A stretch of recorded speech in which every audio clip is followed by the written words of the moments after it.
I know you. You're that no-good son of a gun going round besmirching the good name of classic American westerns. You and your city slicker claims like they were made in Italy, and Rango is the best western. What the fuck is even a Rango? Disgusting. Ain't no room here in our fine settlement of John Clintown. This town ain't big enough for the both of us, and I'm gonna give you 24 hours to get out. If I see you in my subscriptions by this time tomorrow, it's you or me. Isaac, we live 2 time zones apart, and we're doing a movie podcast. Oh.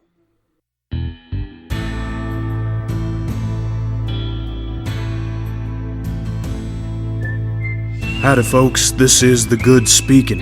Thanks for tuning in. Make sure to like and subscribe to our podcast and follow us on Instagram, Facebook, Twitter, Twitch, and TikTok. Enjoy the gold. All right. Alrighty. We rolling?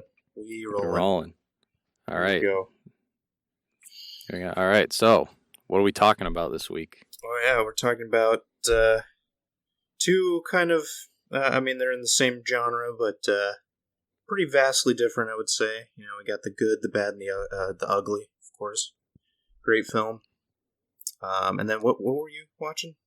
I had a rather mediocre one called Massacre at the Grand Canyon. I looked on IMDb at all the spaghetti westerns, and I looked for the lowest reviewed one. And this was the lowest reviewed one, but it was still like a 5 or a 5.5 out of 10. So there isn't really like a bad mainstream spaghetti western. The old pasta shooters. I guess not. Yeah, that's true. It was like, yeah, the worst reviews I saw about this one are that it was just like very cliche and a little bland. Yeah, for sure. Yeah, definitely saw some of the reviews. Definitely said it was like lackluster and stuff. It's definitely, interesting. But it was like, all right, which one are we talking about first? I'll flip whatever's around me. I'll flip this cell phone. Do you want face up or face down? You know what? Yeah, I'll choose the FaceTime. All right, face up for the good. All right, here we go. Please don't crack my screen. All right, it's face down. So face down. All right. Looks like bad news first, as all 2020 goes. All bad right. news first. So Massacre at the Grand Canyon. What do you know about it? Well, I kind of glanced through last night a little bit. Isn't it about like a kind of a dude who comes back to his town and there's like a whole bunch of land disputes and things going on? So it's about a land dispute. Yeah.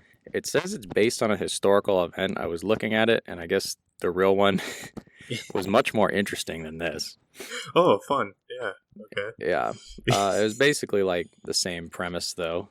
It was directed by Sergio Corbucci. Interesting. Sergio. Bucci. Oh, okay. Yeah. Yeah. So that's kind of funny because the director for Good, the Bad, and the Ugly is also named Sergio. So interesting. We got the wrong Sergios. The wrong Sergio. Yeah. Although I was looking at some interviews with him, and he says that he was like, I don't know why I'm credited with this film. I only directed like 2 scenes. Oof. Oh no. Yeah. So I don't know if they just wanted to like slap his name on it so it could be a little more popular. Yeah, it totally sounds like a present day like corporate meddling. Like totally like kind of, yeah. Yeah. From what I was looking at, there was quite a bit of that. The producer, his name is Albert Band. And according to the like interviews about it, he was sort of running the show there. He wrote the screenplay, he produced it, and he was like, I guess, directed most of it, according to Corbucci at least. But he was, as the critics say, or what they called him, they said back in the day he was a man of many truths. So from what that sounds like was he just liked to fuck with people. And he just never really told 2 interviewers the same thing. So like, wow. The process behind this movie is a little weird. Yeah, But some things we know is that Albert Band was just like basically running the show. Sergio kind of didn't really do very much. He like choreographed some fight scenes, and that's about it. Interesting. And there's this is and I quite a guess mystery. I don't know if it was Corbucci or Band who wanted to switch out the main characters like a third of the way through. Oh, really? Oh, there's like a little change in... Okay, that's interesting. Yes. So the two leads, the hero and the villain, James Mitchum stars as Wes Evans. He's a man recently back from a 2-year manhunt for his father's killers. And George Artisan plays Tully Dancer. He's the son of one of the people in the land dispute, and he totally cucked Wes Evans while he was gone on his 2-year killing spree. Some context. I'll just jump into the synopsis of the movie here. Some context. So I guess this band of bandits killed Wes Evans' father, who was the sheriff of this little town and like around the Grand Canyon. And so he decided to go out and just kill them all, like Taken style. So he's basically like old West John Wick, and he just got back from doing that. That's what the movie opens with.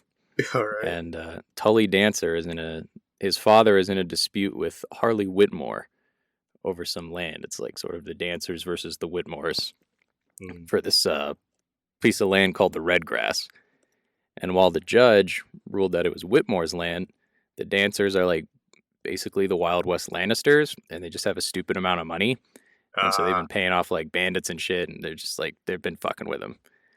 And there's, so there's a lot of bloodshed. And Tully Dancer, the son of Eric Dancer, the guy with all the money, he just married Wes Evans' fiance. So he had a fiance before he left, and she thought he died because the USPS at the time is even worse than it is now.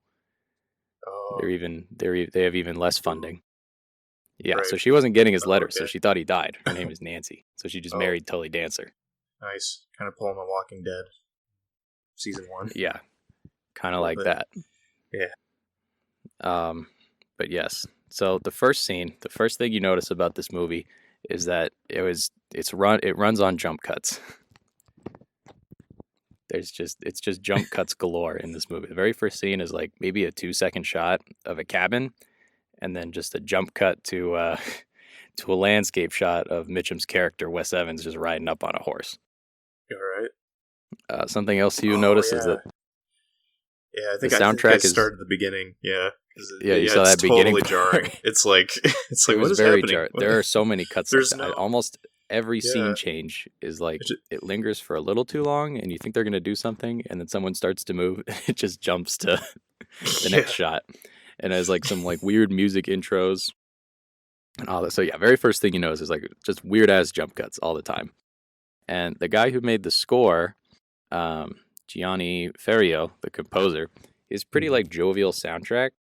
It kind of reminds me of what they do at like the Wonder Woman or the Aquaman movies nowadays. Oh yeah, where they'll just take any excuse to shove that riff in there. Okay, so it's like some fun. You think it's going to be a fun movie? I mean, what would you expect?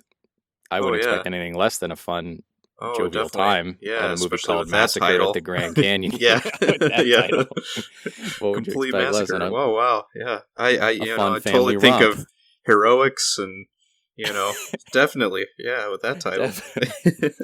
And Grand Canyon, it's a great historical site. It's the Grand Canyon. People love the Grand Canyon. It's a great tourist attraction. What could go wrong? It's great. So it's this nice, pleasant soundtrack. We see Evans. He's riding up.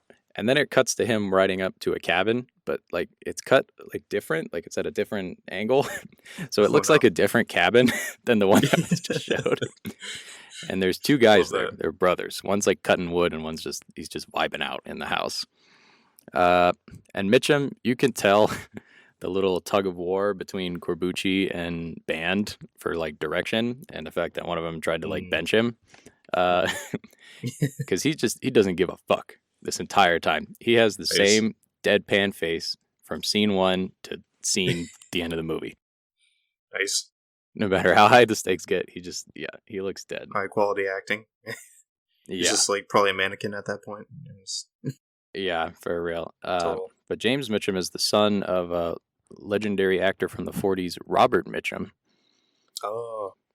Yeah, Robert was a really big name actor, and at first he was kind of like the he was kind of like the James Dean of like the 30s and 40s. Like he had kind of that everyman vibe. He just Oh, okay. yeah, he was always described as like fit but laid back, and he kind of had like sad, droopy eyes. Oof. And James Mitchum, he looks exactly like him. Oh, really? He's a spitting image. So they're like, oh wow, he's a star. He's a star. He's got. Yeah, He's gonna be a It looks star, like yeah. he's got a lot of shoes to fill. It seems in this movie. Yeah, And does he does. fill them? Oh, he does fill. fuck no. No, he no, doesn't he give doesn't. a shit. Yeah. Yeah. All right. Yeah. While Robert really worked it, and Robert Mitchum, from what I was looking at, he acted in more like film noir movies.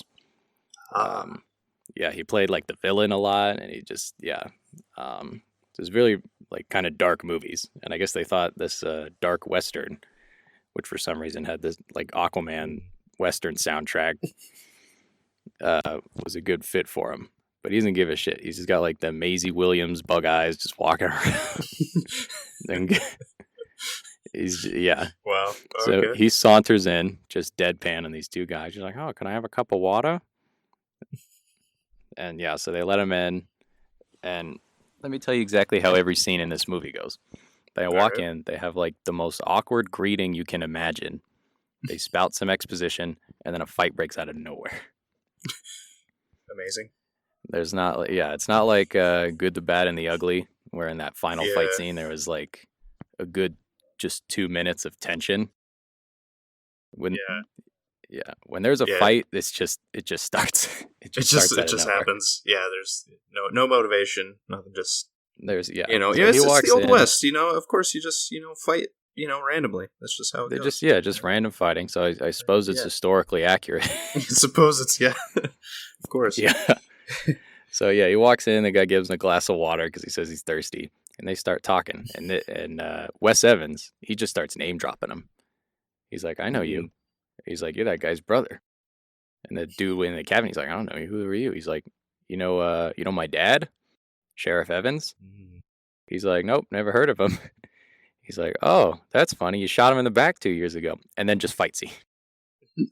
Nice. They don't even have a moment where they're like staring at each other. Staring at each other, Yeah. like realizing the reality of the situation here. Where the Just like, stakes, there's no like hand on the gun or anything like that. just get straight to the point. Yeah, Evans is just like, he's like leaning on a table and he's like talking to the guy. He's like, "Oh, you shot my dad in the back 2 years ago," out of just pure reflex. This guy's, everyone in this movie's John Wick because they all just have insane reflexes. They're all just on sight. No one hesitates. I'm surprised anyone's alive. Wow. I can see why it's called Massacre at the Grand Canyon. Massacre of the Grand Because it is very Yeah, shoot first, just ask straight to the questions massacre. later community Yeah. that they live in. Yeah. He It's the just Old West. kicks the table out that he's leaning on, and they have like a awkward little fist fight. Wes shoots him. His brother hears it, and he starts running away. And then he runs Nice. outside, and he chases him down. And then here comes that Aquaman riff, just with like the fun fucking like Teletubbies ass music that starts playing as he chases him down on his horse and just guns him down in a field. And then he Wow, just looks at him, and then he walks away. Nice. Wow. And I have written down here the most awkward walk I've ever seen. He kind of walks like Tyrion Lannister in this. Okay. That's like his gunslinger walk. Nice. Okay. So that's like his cool walk away from the two bad guys. like a stick up his ass kind of waddle. Kind of, yeah. Okay. He kind of like waddles. It looks like he's Okay. doing like the high noon, like when they walk up with the hands all out and the knees all wide. It's like Yeah. that. But he just does that like wherever he goes. Nice. So How that's are just the sound cool. effects? Like, how are the punches and stuff? Is it pretty good What? sound effects or?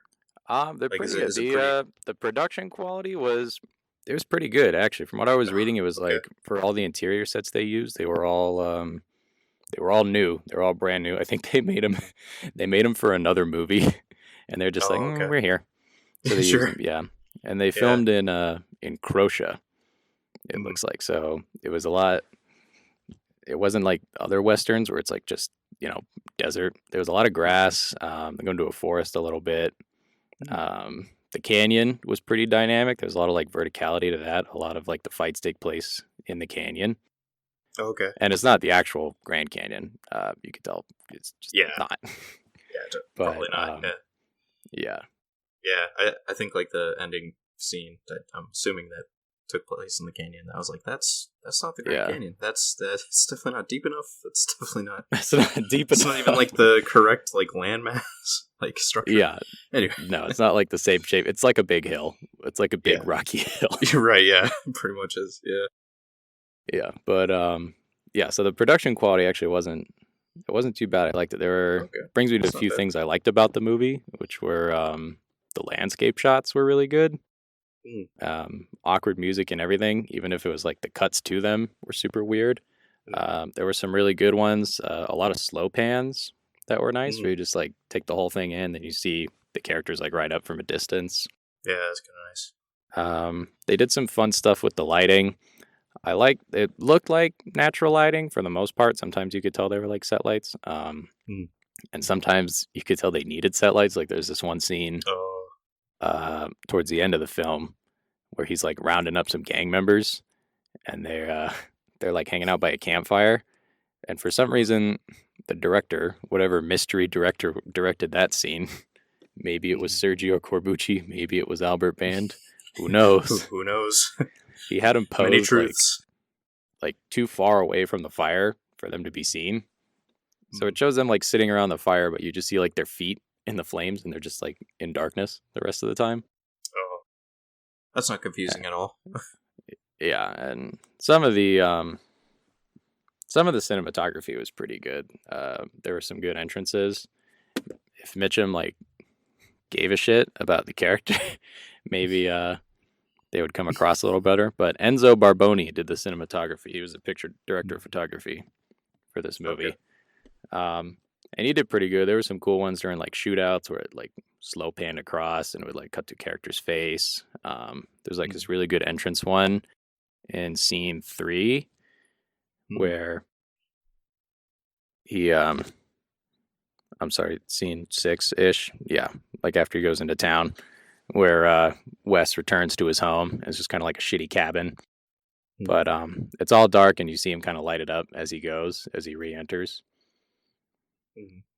Yeah.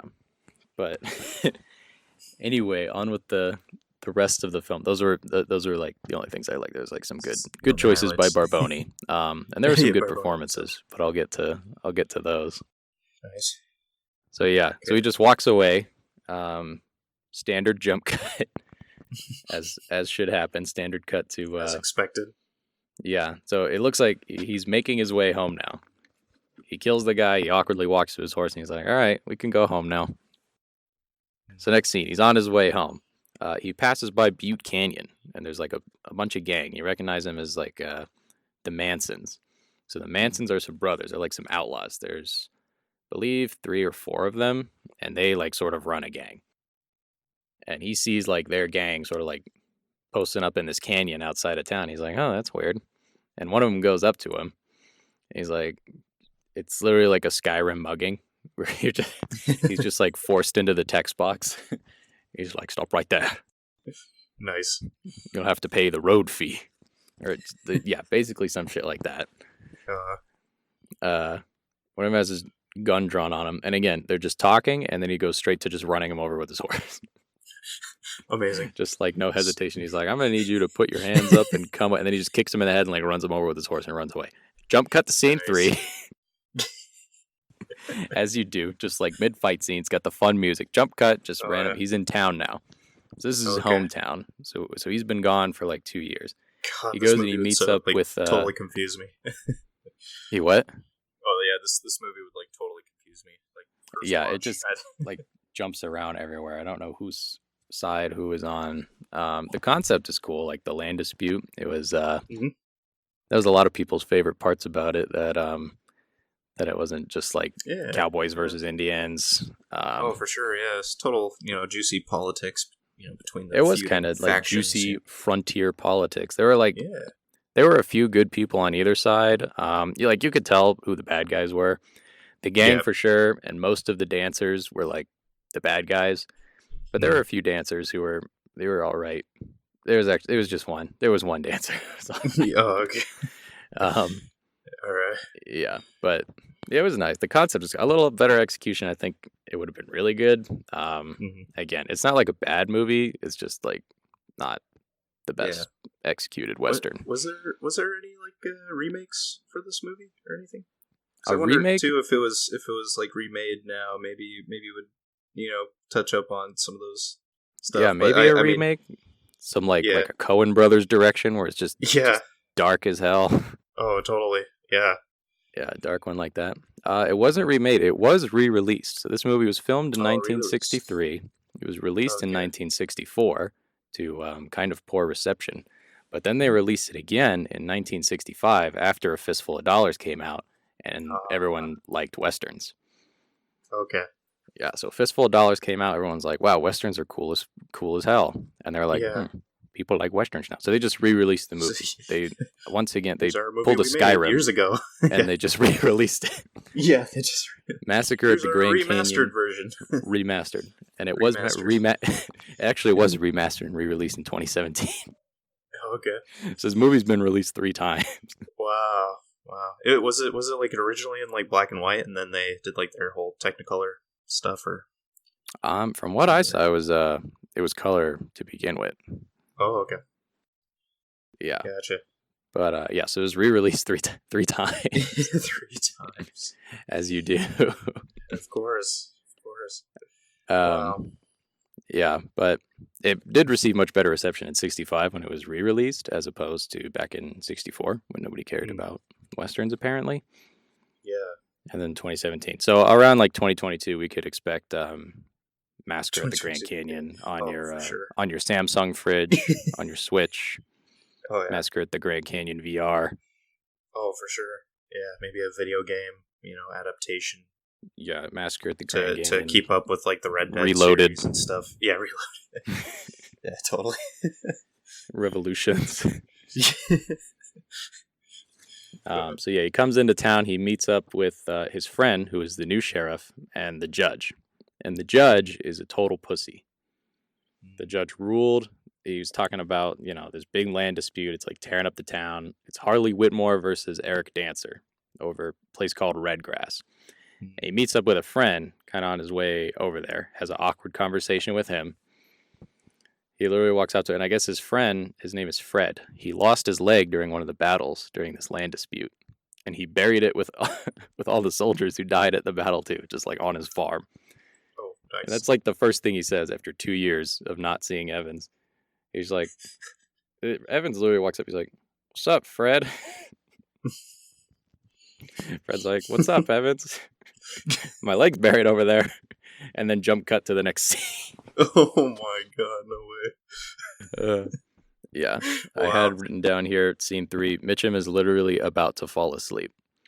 So he's talking to the sheriff and the judge about this land dispute, and he's like just deadpan the entire movie. He's like, "Oh yeah, I saw the old Manson gang posted up outside your town. Everyone's probably gonna die, by the way."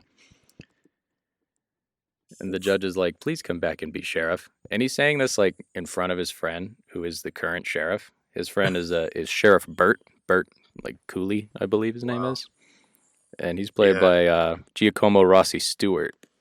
Is Sheriff Burt Kuby, and you can see in his face he gives a pretty good performance. He like looks up at the judge, he uses him with the bruh face. Oh yeah. Like what? And I think Mitchum's with like, these "No." two scenes, yeah, it's like, man, there's just such great relationships between all these people. Yeah, beautiful I mean, friendships. maybe that's what it's about, though. I mean, there's all this land disputes. Just everyone hates each other. Maybe that's just the moral of the story. Just That's the moral. there's of no the such story. thing as relationships or anything. Yeah, no I don't wonder know. everyone kills each other on site. They all just hate each other. Yeah, they just all They'll take they all any say excuse to just. that. Yeah, seriously. Yeah, so they get to talking. They're about to go get a drink with the judge, and the judge lets him know that his fiancée Nancy has married Tully Dancer, the son of Eric Dancer, the Lannister who wants Whitmore's land. And Evans is like, "Oh, okay, that's cool." He gives him the bruh face too. If Deadpan had a bruh face, he would have given him that. Had a breath. I have a headcanon that he reacts to everything that he's hearing, like his town is about to implode on itself, and that his fiance married someone else while he was gone. But he just doesn't really care. He like pauses for a second, and he's like, "Oh, I think I'm gonna go away again." So you're like, Nice. okay, yeah. And then they go to the bar, and one of the couple of the Manson brothers walk in, and they see him there, and it turns out it was one of the guys he kicked in the head and ran over with his horse on his way over here. Oh boy. So here we go, first fight scene, baby, and this Oh, there we go. this is one of the 2 fight scenes in the movie that start out that isn't just like an on-site Oh, cool. Okay. massacre, as it's called. So Right. he's like, I'm going to put a bullet in you. And literally the judge is there. And again, this judge is a total pussy. He's like, can't do that. It's like the Donald Trump. He's like, you weren't supposed to do that. Yeah. Like he's ready to just shoot him up in the saloon. Oh. Yeah, the judge is like, can't shoot him. He's like, did say nothing about fist fights. And Wes Evans, he jumps on that. He's like, oh yeah, fuck yeah. We wrestling. We do And that. Evans whips this guy's ass so hard. He like puts him through tables and the window. Evans doesn't lose a fight the entire movie. Nice. He's literally like John Wick. Like he bodies. I Great. think he took like 1 punch to like the ribs the entire fight. He didn't even care. Invincible. Yeah. He was once again deadpan the entire time. He's a killing machine. This Deadpan, man is like a invincible. wild. Yeah. He's like the Terminator. Yeah. Just really is. cold, unfeeling Cold, killing machine. unfeeling. No, there's definitely no vulnerability in character. It's nothing. He is invulnerable. Yeah. The only reason he went to talk to the judge is so he could collect a $5,000 bounty on the gang that killed the previous sheriff. And he gets it all to himself because he didn't ride with anyone. He went and he killed this entire gang by himself over the course of 2 years. Wow, impressive. Yeah. So, John Wick, we see through you. You ripped off Massacre at the Grand Canyon. Yeah, we see you. Yeah. So he whips this guy's ass. Maybe John Wick was the reboot. Who knows? That is that's where they maybe Massacre that at is the Grand Canyon Reloaded. Yeah, it's been under our noses this whole time. It's just it's John Wick. They were talking about his impossible task in John Wick. That was it. It Yeah, was that's the one. surviving the Grand Canyon Massacre. Wow, it And we all got comes out. together. It all comes full circle. Comes all full circle. Yep. Yeah. Wow. So he kicks this guy's ass, and the guy's like, next time it'll be a bullet. Ooh. And he kicks his ass with what is described as awkward choreography. And I'll tell you why he wins every fight, because not only is he John Wick and the Terminator, but he can also see into the future. Wow. Mitchum, Okay. sleepwalking through this movie, he dodges the punches that he knows are choreographed into the fight, like before the guy throws them. Oh no. So that like he'll punch the dude, and the dude is still like reeling from the punch. It's like a 60s fight, so everything's very dramatic. And he'll start ducking before he even like starts to throw swing at him. Amazing. So he's like a beat ahead for like every fight scene that he's in on the choreography. Wow. So I'm like, Is he like the male equivalent to like Lucy or whatever? Yeah. Scarlett Yeah, like Johansson. Lucy can like see into the future. He It's has like, 100% brain capacity. Yeah, he's operating at 100% brain function. He's like, did you see that movie Upgrade last year? Oh no, I didn't. It was like, yeah, so where he gets like the super chip implanted into his brain. It can just like Nice. stimulate everything, and he just knows what everyone's gonna do before they even do it. Okay, he's got the It's like Matrix that. download. Whatever. Yeah, that's how he's fighting. He's like, he's Okay. Neo. He's the Neo Wow. of the Grand Canyon. Neo of the Grand Canyon. So he whips this guy's Nice. ass. The judge is like, please be sheriff. He's like, no, fuck off. I'm leaving tomorrow. And he goes home back to his cabin, which hasn't been lived in like, almost a year now since his fiance fucked off to go marry the dancer guy. There's some cool intro shots. I like what they do with the lighting at night in this scene. It's dark, it's sort of like lit by moonlight, and then he like slowly lights up the cabin. That was cool. He's very salty about his ex. She actually comes to see him. She gets Tully Dancer's son, Clay, I believe. Yeah. Mhm. So Tully Dancer he's the bad guy. But his younger brother, Clay, he's kind of a chill dude.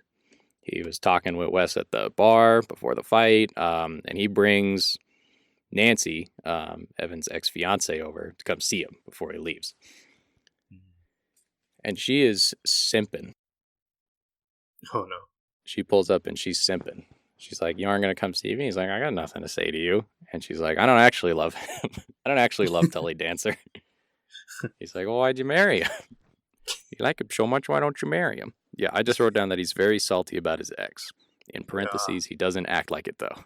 Because, again, deadpan face the entire time. Right, yeah. You never know what he's feeling inside.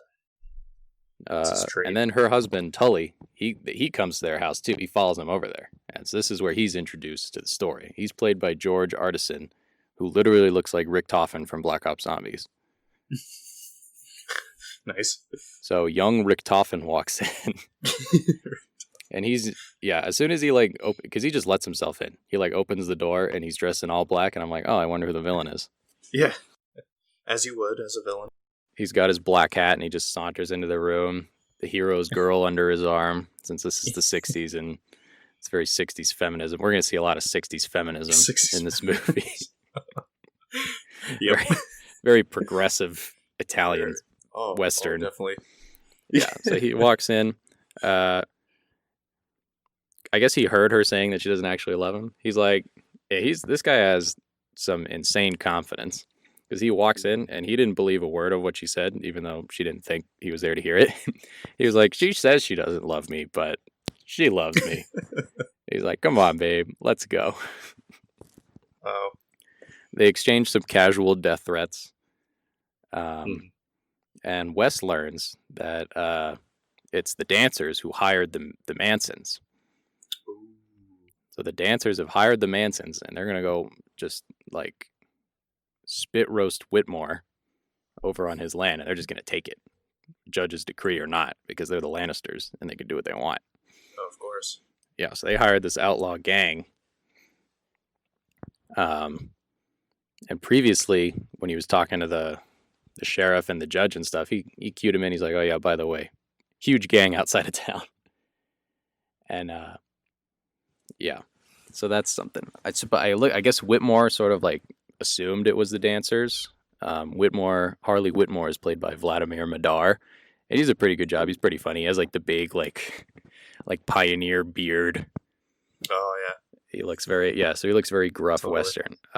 So he's rounding up all his guys, and they're gonna attack the dancers tomorrow. So he's gonna launch a preemptive strike against the dancers, and they have to ride through Halo Battle Canyon to do it. Yeah. Nice. Yeah, so the next morning comes, and Whitmore's riding out to go shit on the dancers.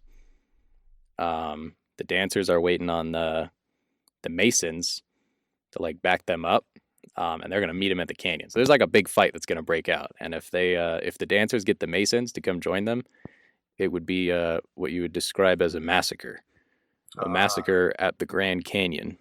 Hence, there as they say. But Wes Evans, there's the title. He doesn't give a shit. I don't know if he's done a single good guy thing yet. This entire movie, he got some vengeance. He kicked some guy's ass at the bar. He told his fiance to eat shit, and then he's just gonna leave. He turned down the sheriff position. So I'm like, okay, so it's kind of an anti-hero. Yeah. What's he gonna do? Is he? Yeah. But you can tell he kind of still has some feelings for his girl. Mm-hmm. And a new character is introduced every scene. I can't keep track of these fucking names. Yeah. So the next morning, he's riding out of town. He meets some random lady named Maud, who's just packing hay.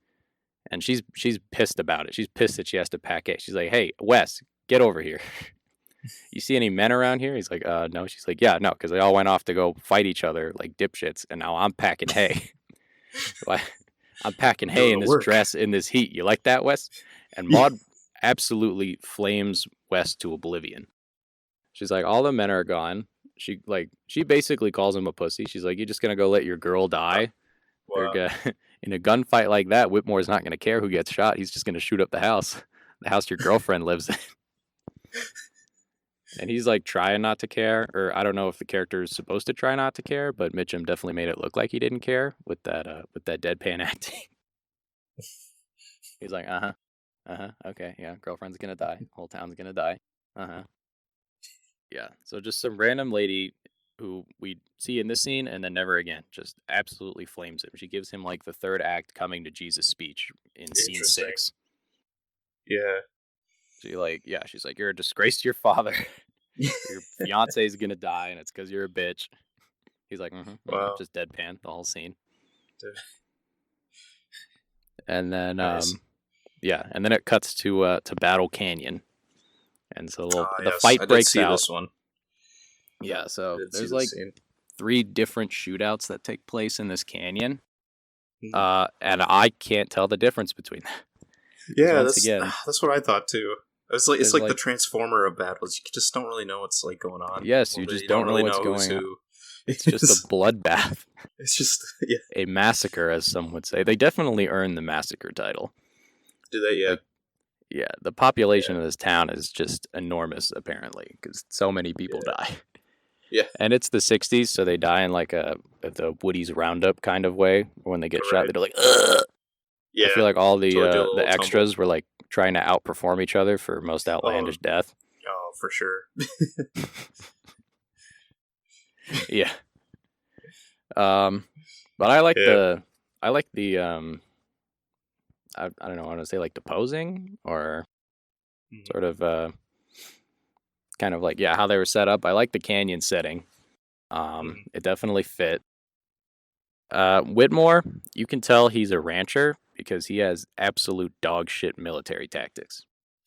Like he gets ambushed at the Grand Canyon by dancers guys, and they kill like half their horses. And he's like, "All right, everyone, just get off your horses and start climbing up." Like this guy would have made an excellent World War I general because he is willing to let everyone die for like 6 feet of land. It's so true. Yeah. Harley Whitmore, their tactic is so bad. Just like going through, they're surrounded on all sides, of course. So it's like they got them in like a kill box right now, and they're like, "All right, they really do. Head on up there." But yeah. So at this point, it's just the dancers men. So it's just Eric Dancer's guys. The Masons haven't showed up yet. The Masons, the gang, haven't showed up yet to like back the dancers up. So it turns out it's kind of even because while Harley Whitmore is an absolute tactical dipshit, he has more guys. So he can just throw bodies at them until they fall. Yeah. It's like some Warhammer massacre, 40K like Imperium of Man shit. Like it's like a war of attrition. He's like the elite and sending out his grunts. Just go for it. Basically, yeah, is how he does it. So it's actually a pretty even fight. Yeah. So while the dancers ambushed him and they have like way better positioning, Harley's got more guys, and the Whitmore men are like starting to pull up on him. And then out of the blue, Evans rides up as if he's gonna change shit. Oh. So he rides up from the way Whitmore came from, and he meets up with him, like behind a rock. And he's like, "Let me call a truce and stop this bloodshed." Whitmore's like, "All right, cool." Everyone just goes along with what Wes says. Like, I don't know why they love him so much, because his dad was a sheriff, and he's also probably because he could just fucking kill him by looking at him with his dead eyes, because he's like the Skynet Terminator of this town. So when he's just like, "Stop fighting," Whitmore almost immediately is like, "Okay." And he just orders all his men to cease fire. And then Evans walks out with a white flag, and all the dancer guys stop firing. I don't know why Tully Dancer puts up with so much of this guy's shit. Yeah. But he does. Because Tully Dancer is at the battle. He like organized the whole ambush. So he goes up there and he gets him to call a truce, and he's like, "Let me talk to your dad." He's like, "My dad's sick in bed. You talk to me." And he's like, "No, you're a bitch. Let me talk to your dad." And he's like, "Okay." So he takes him back to the dancer ranch. He talks to his dad, and they set up a truce. They say Evans has his plan. He's like, "I'll get the Whitmore guys to back off if you tell the Masons to get out of the state." And Eric Dancer is literally Tywin Lannister. He's like, sure. He spends most of the movie sick in bed. He's played by Eduardo Cianelli. and he's like the mastermind behind all like the fuckery that's going on in town. What else do I have written down here? There was a hilarious kill, and then I put a parentheses S because everyone else started dying hilariously. Nice. And he's like, I would call the Masons off, but I haven't seen them. They bailed on me to begin with. So the Masons are nowhere to be seen. We don't know where they are. And then in all capital letters, we have jump cuts. Once again, jump cuts galore. This is in the, of course, the Dancer Manor. For some reason, Wes out of nowhere, after he like negotiates these terms, he's like, I'm gonna need a hostage though. And once again, everyone just goes along with what he says. So Eric Dancer, the guy in charge, is like, okay, take one of my sons. And Tully like immediately offers up his younger brother as a hostage, Clay. And volunteers tribute. Yeah, and Nancy, Tully's wife, and Evan's ex-fiance is like, no, Clay's just a kid. You should go. He's like, fuck you, bitch. Clay's going. And Clay is like 17 years old, sort of. It's like shown, kind of. He's like around that age. So yeah, so they go off. They hand Clay over to Whitmore. And he's like, what's up, champ? And they're pretty cool. So Clay and Whitmore kind of become friends, even though Clay's literally there to die if any of them botch this. So it's kind of awkward discussion. Yeah. So they go off to find... Don't mess up. They go off to find the leader of the Mason gang. His name is Flake. Flake Mason. He's played by Attilio Severini. I really should have practiced my Italian names before we started this. Yeah. So they go off to find him, but they can't. He's not in town. For some reason, in addition to the jump cuts, there's also like the, like the Looney Tunes, like Tom and Jerry, like the boing, like sound effect. Oh, right, yeah. That's just... Totally. Oh, really? It's There's just some inserted in like random moments throughout the film. Oh, what? Like while they were deciding on a hostage, Tully was like, Clay should go, and Nancy was like, no, you should go. And then as the scene cuts, it just shows like Tully looking over at her with the bruh face. It's just like, boy. I'm like, is this a dark historical western, or is this like a comedy? It's got like... Yeah. Is it their attempt at dark comedy? I don't know, it's like the kids' action movie music and the random like, doing. Yeah. What is happening? Yeah. Oh, man. So anyway, Tully and Eric, the two dancers that are left, the bad guys, they hatch a secret plot to totally back out on this deal. And he's like, he cuts Tully a check for like $50,000 because again, they're the Lannisters. He's like, give the Masons this to fuck off, and then he writes another one for like $25,000. He's like, and give him this to come back and kill everyone anyway. He's like, but Clay will die, and his dad's like, yeah, we all die. It happens. So you're like, dang, real bad guy moment. Thanks. Like some ear rape flute music plays as a transition because apparently this is like a fun fantasy now. Just add more cartoon sounds. You can't have enough in this basically movie. So now we're sort of getting into the climax. So Wes finds out that Tully and Eric are going to back out on their deal. They know so that Clay's going to die, the Whitmores are going to get massacred in the Grand Canyon, and who knows what's going to happen to his gal Nancy. So he teams up with the sheriff and the judge. He talks to the judge. He's like, Judge, we gotta get the people together, and we gotta stop the dancers. And the judge is a pussy. He's like, no. But the sheriff is like, I'm with you, buddy. So Wes and Sheriff Burt, they hatch a plot. They're just gonna kidnap all the Masons. They're just gonna arrest them all before Tully could get to them. Because without the Mason brothers, the gang won't do anything. I guess without the main one, Flake Mason, he's like the leader. So if they get him and the other three, they get them all. And the dancers can't really do shit. It's kind of smart. Yeah, long term it's kind of smart. Take out the leaders, you can take their basically, land. Yeah. So what happens next is one of a few of the most awkward fight scenes I've ever seen. And again, it cuts around like it's like a kid's movie. So it's like the sheriff and Wes just like popping up in random places at night and just like nabbing the dancers. So they fight off one of them. They just like mug him out of the bar. And it's like one of those awkward muggings I've ever seen. It's kind of like a luchador wrestling match on like the porch of this bar. as the sheriff and Wes just kind of like toss him back and forth and just punch him around and sauce him up a little. The sheriff like throws him into a cart and then swan dives onto the cart. I was like, is this WWE? And then he rolls off and he like kicks him into Wes, who like fucking like suplexes him into the floor and just punches him out. Wow. And I was like, okay, that was a cool tag team luchador match.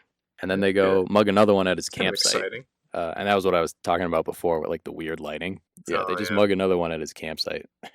And again, more like kids movie shit. They like sneak up onto the campsite and it just cuts to the Mason guy. He's just like having a smoke.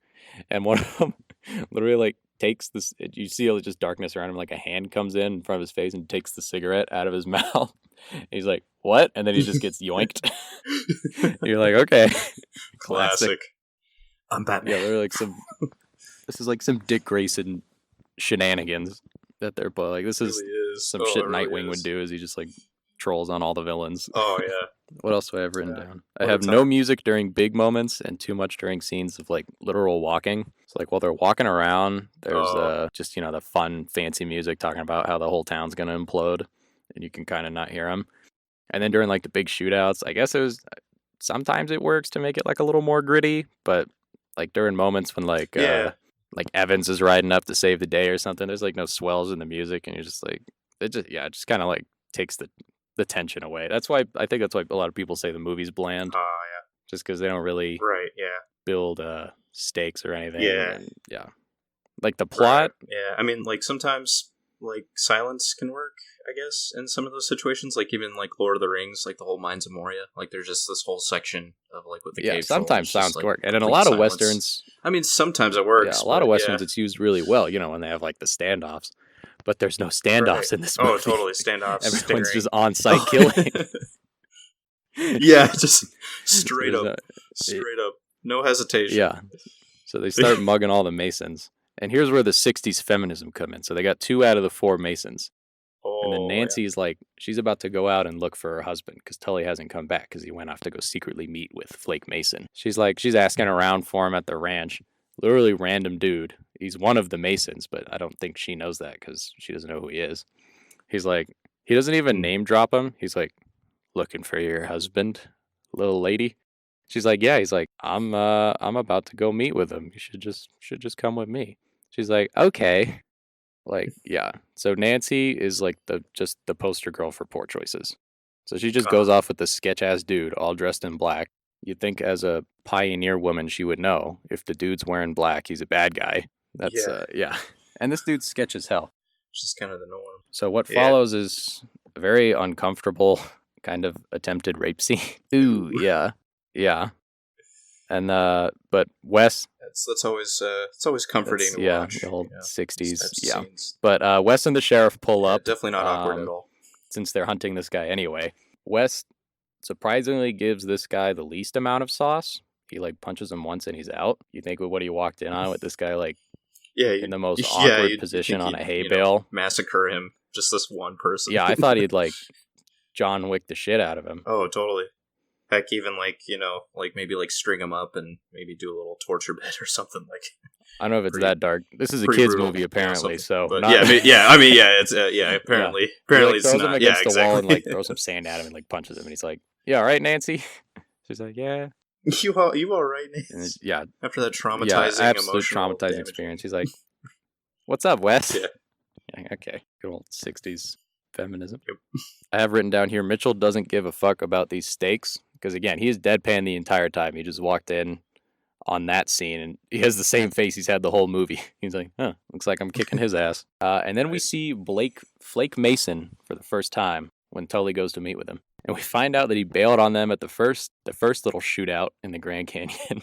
Because he was just like outside of town in some hotel for 3 days with like a hooker, just vibing. And Flake Mason, played by Tillo Severini, he looks like Quentin Tarantino. Oh. So I was like, wow, this is a really unintentionally meta movie. For sure. Yeah. So Flake is still in it, which means the fight's still on. So the sheriff and Wes are taking the other 3 Masons back to jail. And this is where my favorite shootout in the movie comes. The whole Mason gang rides into town at night. And it's just the sheriff, Nancy, and Wes in jail. and they're stuck in there. And in typical Massacre at the Grand Canyon fashion, there's no like standoff beforehand. Tully and Flake pull up and they're like, "Let my brothers out and we won't kill you." And Wes just on site starts shooting at him out the window. Wes is not. Would. Yeah. As you would. Yeah. No build up, just go right Yeah, to Wes. it. It's just the theme. That's the theme. Just get The straight theme to the point. is massacre, I believe. It's just the massacre. Italian directors like Googled massacre in English. They're like, okay, that's a theme. Okay. Spaghetti. Meatball. Yep. Yeah, so they have some awkward dialogue and then another 2 straight minutes of shooting. But I liked this one because it wasn't evenly matched and there was stakes. And the cinematographer got to have a little bit of fun with this one because the standoff happened sort of halfway through the shootout. So Tully and Flake, they take most of the gang and they go fuck off back to the canyon to go flank Whitmore, who's just been vibing there for like a day straight out in the field, just waiting to see if his truce works out or not and if he's going to like just execute the 17-year-old. Who's just been chilling with him. So they go, Whitmore's about to get spit roasted in the canyon, and Wes and the sheriff are going to get killed in the shootout. So the stakes are pretty high, and I kind of like this part of the movie. There's like kind of a standoff where the Mason gang thought that they got him, and it's all quiet. There's like kind of a cool pan shot of like Wes on the inside. It was kind of like the one from Bad Boys. Reminded me of that. Oh yeah. Where it's like panning around, and then you get to Mitchum's just deadpan face, and you're like, oh yeah, nothing matters. Right. We've got to think of some clever way to get out of it. And they all work together. Nancy punches out a window and gets their attention on the second floor. And then when they all look up, they're like in the middle of the street. The sheriff and Wes, they all jump out and they kill them all. But the sheriff gets killed in the process. So Sheriff Bert's dead. And this is probably my favorite shot in the movie is like a nice little long take of the sun rising on Wes overlooking his dead friend as he sort of like accepts the role of sheriff. Yes. Yes. So, final battle. We got Black Ops Rick Toffin and Quentin Tarantino are on their way to the canyon with their gang to go mug Whitmore. So they go. Once again, some more on-site fighting. The scene literally starts, jump cut to Whitmore just vibing out in the field. I'm just so numb to this at this point. I'm expecting this. I'm expecting this every time. The violence and the awkward cuts. It's all that's left. Whitmore stands up. He's like, "Oh, hey, look, it's your brother," and then just shooting starts, and it's like a minute to 2 minutes of just more mindless violence. It looks almost exactly the same as the first shootout in the canyon because you just don't really know what's going on, and it's just violence everywhere. But then Evans pulls up and on site just ices Flake Mason. I don't think PETA would have had a good time with this movie because all of the horses are real. And I don't know if they like train him to do it or what, but the horses definitely like kick up and like flip over and spin around. And there's like gunshots going off like just right next to their heads. Like obviously it's all fake, just a bunch of like loud noises right next to them. And it's pretty funny. I don't know if this is actually how gunfights on horses look. I assume probably yes. But every time one of them would shoot the gun, the horse would just spin around like 3 times. And it's kind of awkward to keep the camera on them. Yeah. Another thing that kind of takes you out of it is whenever they have close-ups of them riding on the horses. You know, back in the day, it's not like, I don't think there was a way they really could have done it very well. But you could tell that one's not really real. Because whenever they do a close-up of them on the horses, they don't bounce at all. Like you could tell they're just like bobbing their shoulders. And I don't know. I just love like the 60s VFX. Oh yeah. It's just them like bobbing their shoulders with the background, and then it cuts to them actually riding the horse, and they're getting just shook around like mad. It's a good era. Good era. Yeah, but Wes, he calls the judge a pussy, and he rallies the town himself to go and save the day. So they come in and they take out the whole Mason gang. Tully runs off, and Wes chases him, and so you could tell like the Whitmores kind of won the fight back there, but they don't focus on that. It's Wes versus Rick Toffin now. Terminator v. Rick Toffin. Fight of the century. Yeah. Amazing. So he runs off and he runs back to Redgrass Field, the land that they're fighting over to begin with, where his friend Fred was. I don't know how Tully got so far ahead of him, but he had time to like run over to a bale of hay, strap it to his horse, and light it on fire and start running again. And like if I can't have it, no one can maneuver. Oh, totally. So he's just running around the field with a flaming bale of hay, like ready to light the whole thing on fire. Like he's ready to have a 2020 gender reveal party just to stop them from winning. Yeah. Amazing. And surprisingly enough, I kind of like this little twist. Wes isn't the one that kills him. It is Fred, the guy from the beginning, who lost his leg. And once again, God forbid there's a fucking standoff in this movie. Yeah, Right. Dancer like shoots Evans off his horse. He like shoots his horse and it falls, and Evans is on the floor. And we've seen Evans be quick to the draw the entire movie. Wes, he did it. Yeah, when he first mugged people and all the time. So you could tell they're kind of evenly matched. And you're like, oh shit, who's gonna fire first? And then all of a sudden his chest just like gets a little hole in it.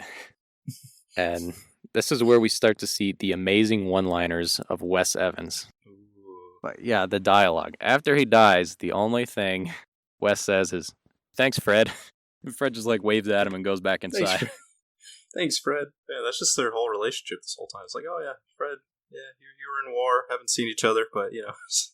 And then Thanks, Fred. Thanks for saving my life. That's it. That's all he says. And he has an even better one-liner, his "get the girl" one-liner at the end of the movie. So the last scene is Whitmore he's on Dancer's doorstep. He fought his way up to him, and he has his son, Clay, still. And there's a pretty cool shot of Clay walking towards like kind of the gallows, because they said he would be hung if Dancer's backed out on it, and he did. So they made Eric Dancer's old ass walk outside and watch his son be hanged on like his porch. So that was kind of a cool shot.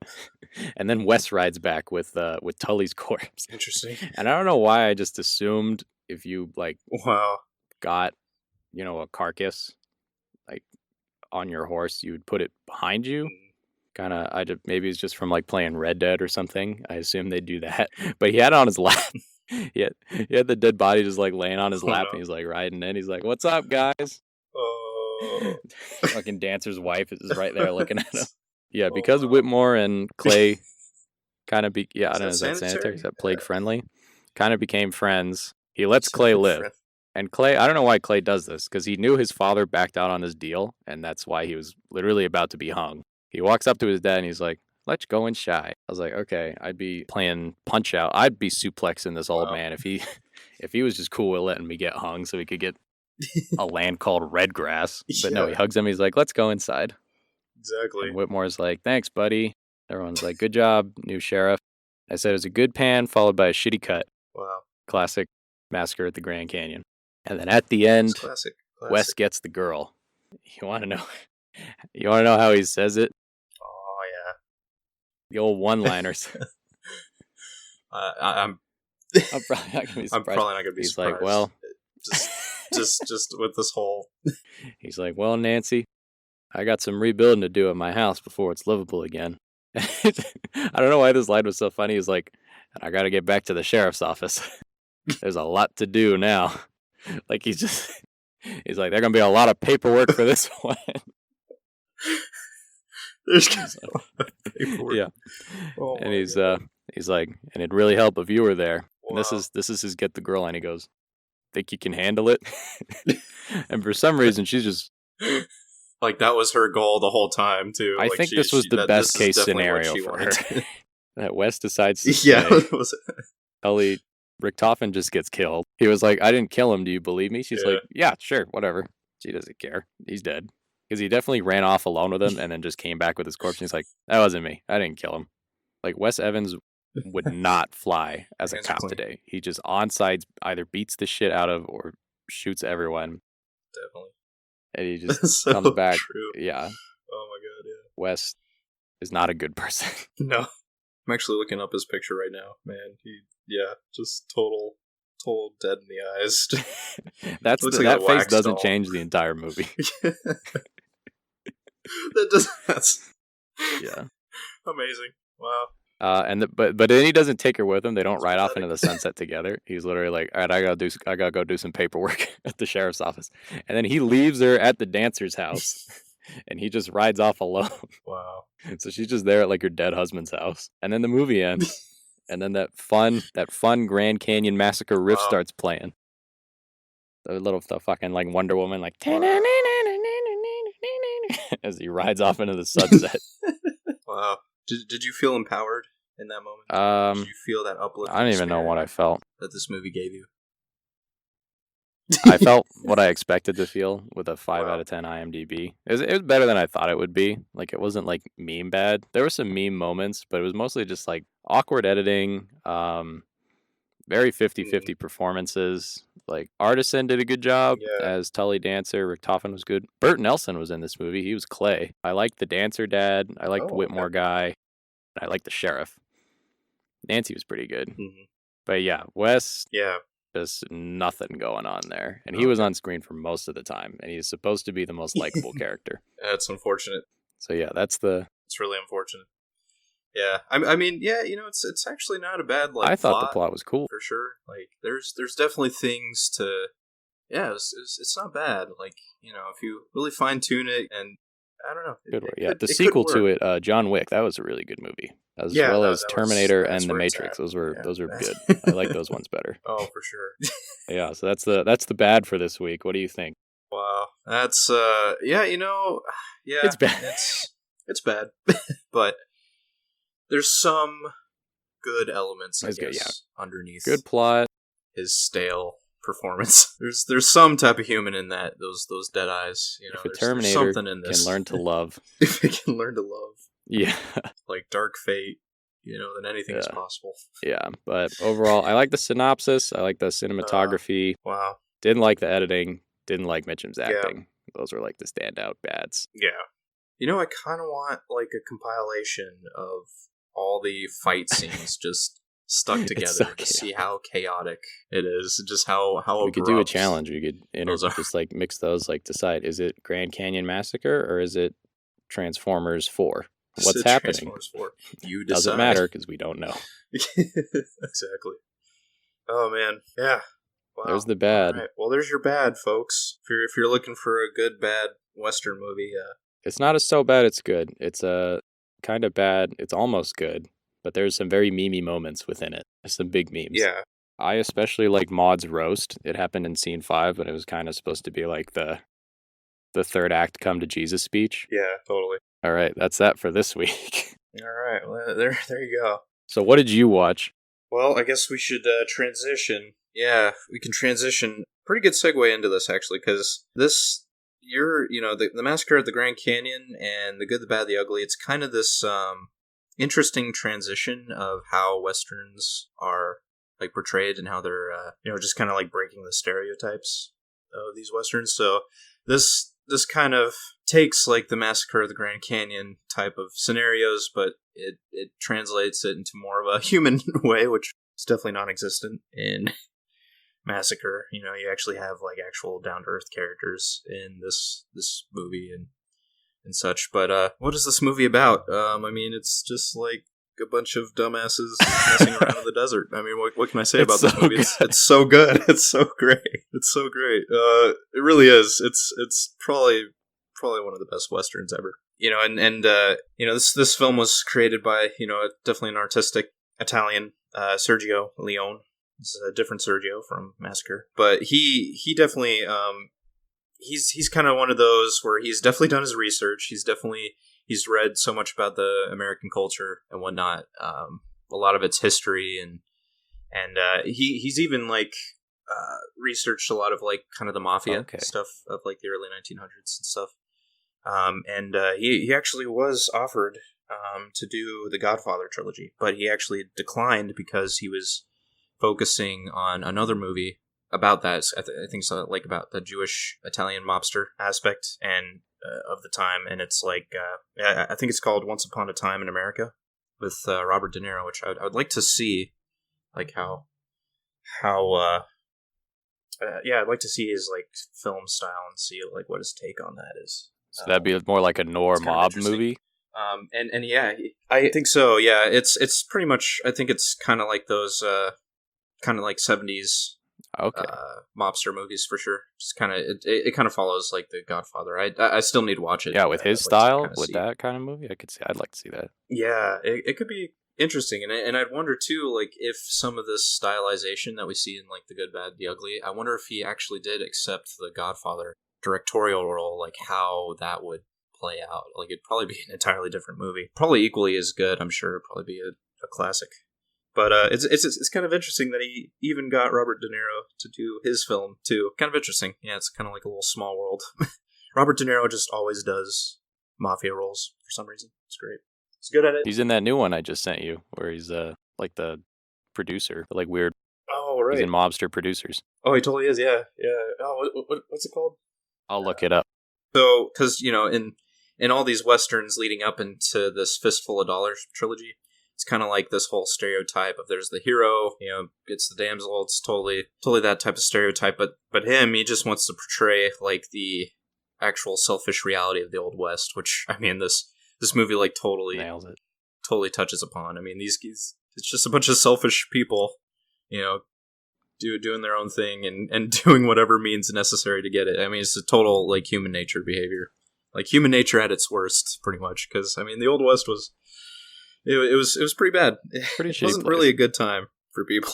Yeah, it looks like he kind of based his movie too on Yojimbo, which was one of those Kurosawa films, which I still need to see as well, which was like a big inspiration with like Star Wars and stuff. So you can kind of see like the trickle down effect of like the Kurosawa films, these like new resurgence of like Western films of this era, and then George Lucas kind of taking those ideas and running with it. Have to bring it back. Everything to Star Wars. comes back to Star Wars. Huge fan. The death of cinema. Yeah, the death of cinema. Pretty much. But yeah, and even I think too, like I think Lucasfilm definitely like got some good, the bad, the ugly references to put into Indiana Jones because he totally looks like the man with no name. He's got that style, and then of course the Red Dead series. Like this whole time, I'm just thinking about like Red Dead more so the first video game. Kind of is like okay, I guess it's sort of like the lone gunslinger like film, I would say. Yeah, it really is. Yeah, and it's got like all the tropes in there. Even the music. I mean, it's like pretty much the exact same with Morricone's score. And then the second one kind of even dives into this type of breaking stereotypes even more and going into more like the in-depth character with like Arthur Morgan and stuff. But yeah, this was I think Clint Eastwood's this trilogy, not this particular film, but this trilogy is kind of his startup. How he his resurgence into Hollywood, and this was kind of John Wayne's departure. It's kind of interesting. He's kind of a little bitter towards Clint Eastwood's style, taking the mantle. Yeah, taking the mantle and just the kind of dehumanizing these Western heroes. I think one of his quotes too with his director on, I think it's called The Shootist or something. The director kind of went more of the Fistful of Dollars trilogy route, and he's like, yeah, just be more like Clint Eastwood. And John Wayne's like, I'm not going to shoot a man in the back. He's like, I'm this honorable dude. He's like, and he's like, I don't care what this kid does. So that was kind of his departure. So John Wayne was more like the white hat sheriff, objective good. Yeah, pretty much. Yeah, he was definitely the old West Terminator, as they're called. Yeah, he's kind of like, he has that whole stereotype, that whole stereotype basically came from just him, kind of a one-dimensional hero character. Yeah, it really did. Yeah, so, but yeah, I guess we can dive into this movie here. Man, it's so good. This one's pretty long, isn't it? Right? It's like almost 4 hours. Yeah, it's pretty long, but I don't know, the pacing for me, it goes pretty quick. I don't know, just because of all the circumstance and the happenings going around, it goes pretty quick. Like I kind of was like right at the ending. I'm like, oh wow, I guess like that's a good sign. It's just kind of fun and engaging. Yeah, for sure. Way better pace than I'm sure than the Massacre at the Grand Canyon. Yeah, there's no abrupt fighting.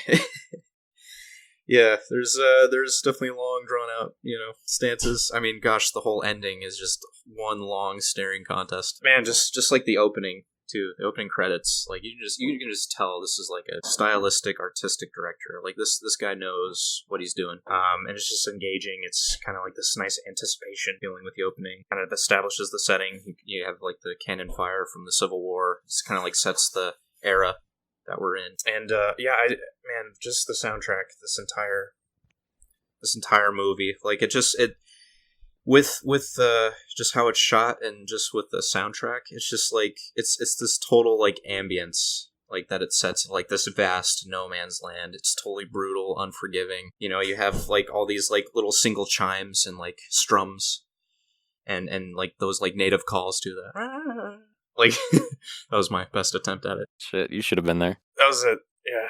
I'm gonna start charging people money for that one. But just like those chimes and those calls, it's like this echoing feeling of like just this vastness, this empty space, desolate world. It's like, oh man, it's like, yeah, it's a pretty brutal environment that we're dealing with. So yeah, man, that like musical director, man, like I think his name Ennio Morricone. That sounds Italian to me. It sounds Italian, Yeah, and it's just, this music total is characterized by, the bad and the ugly. And the opening shot, too, it's kind of like this desolate town, kind of been abandoned for a while. And, there's these figures that walk up, and it's like your typical Western draw kind of thing. And it totally sets the mood, sets the pace. And then you see them, inching up. They're doing, they have the whole, like, close-ups of their faces. That's a Western, yeah. That's a Western, yeah. That's probably the whole massacre that thing. That takes you back into sort of what genre they're in. Exactly, yeah. So then they start going into the building, going after this other person, which at the beginning you think they're going to do a standoff, but they're actually just surrounding the building. So they're like going into the building, and out jumps out the window. and it's like, oh shoot, okay, this isn't your typical Western. Here we go. This is like, chaos has ensued.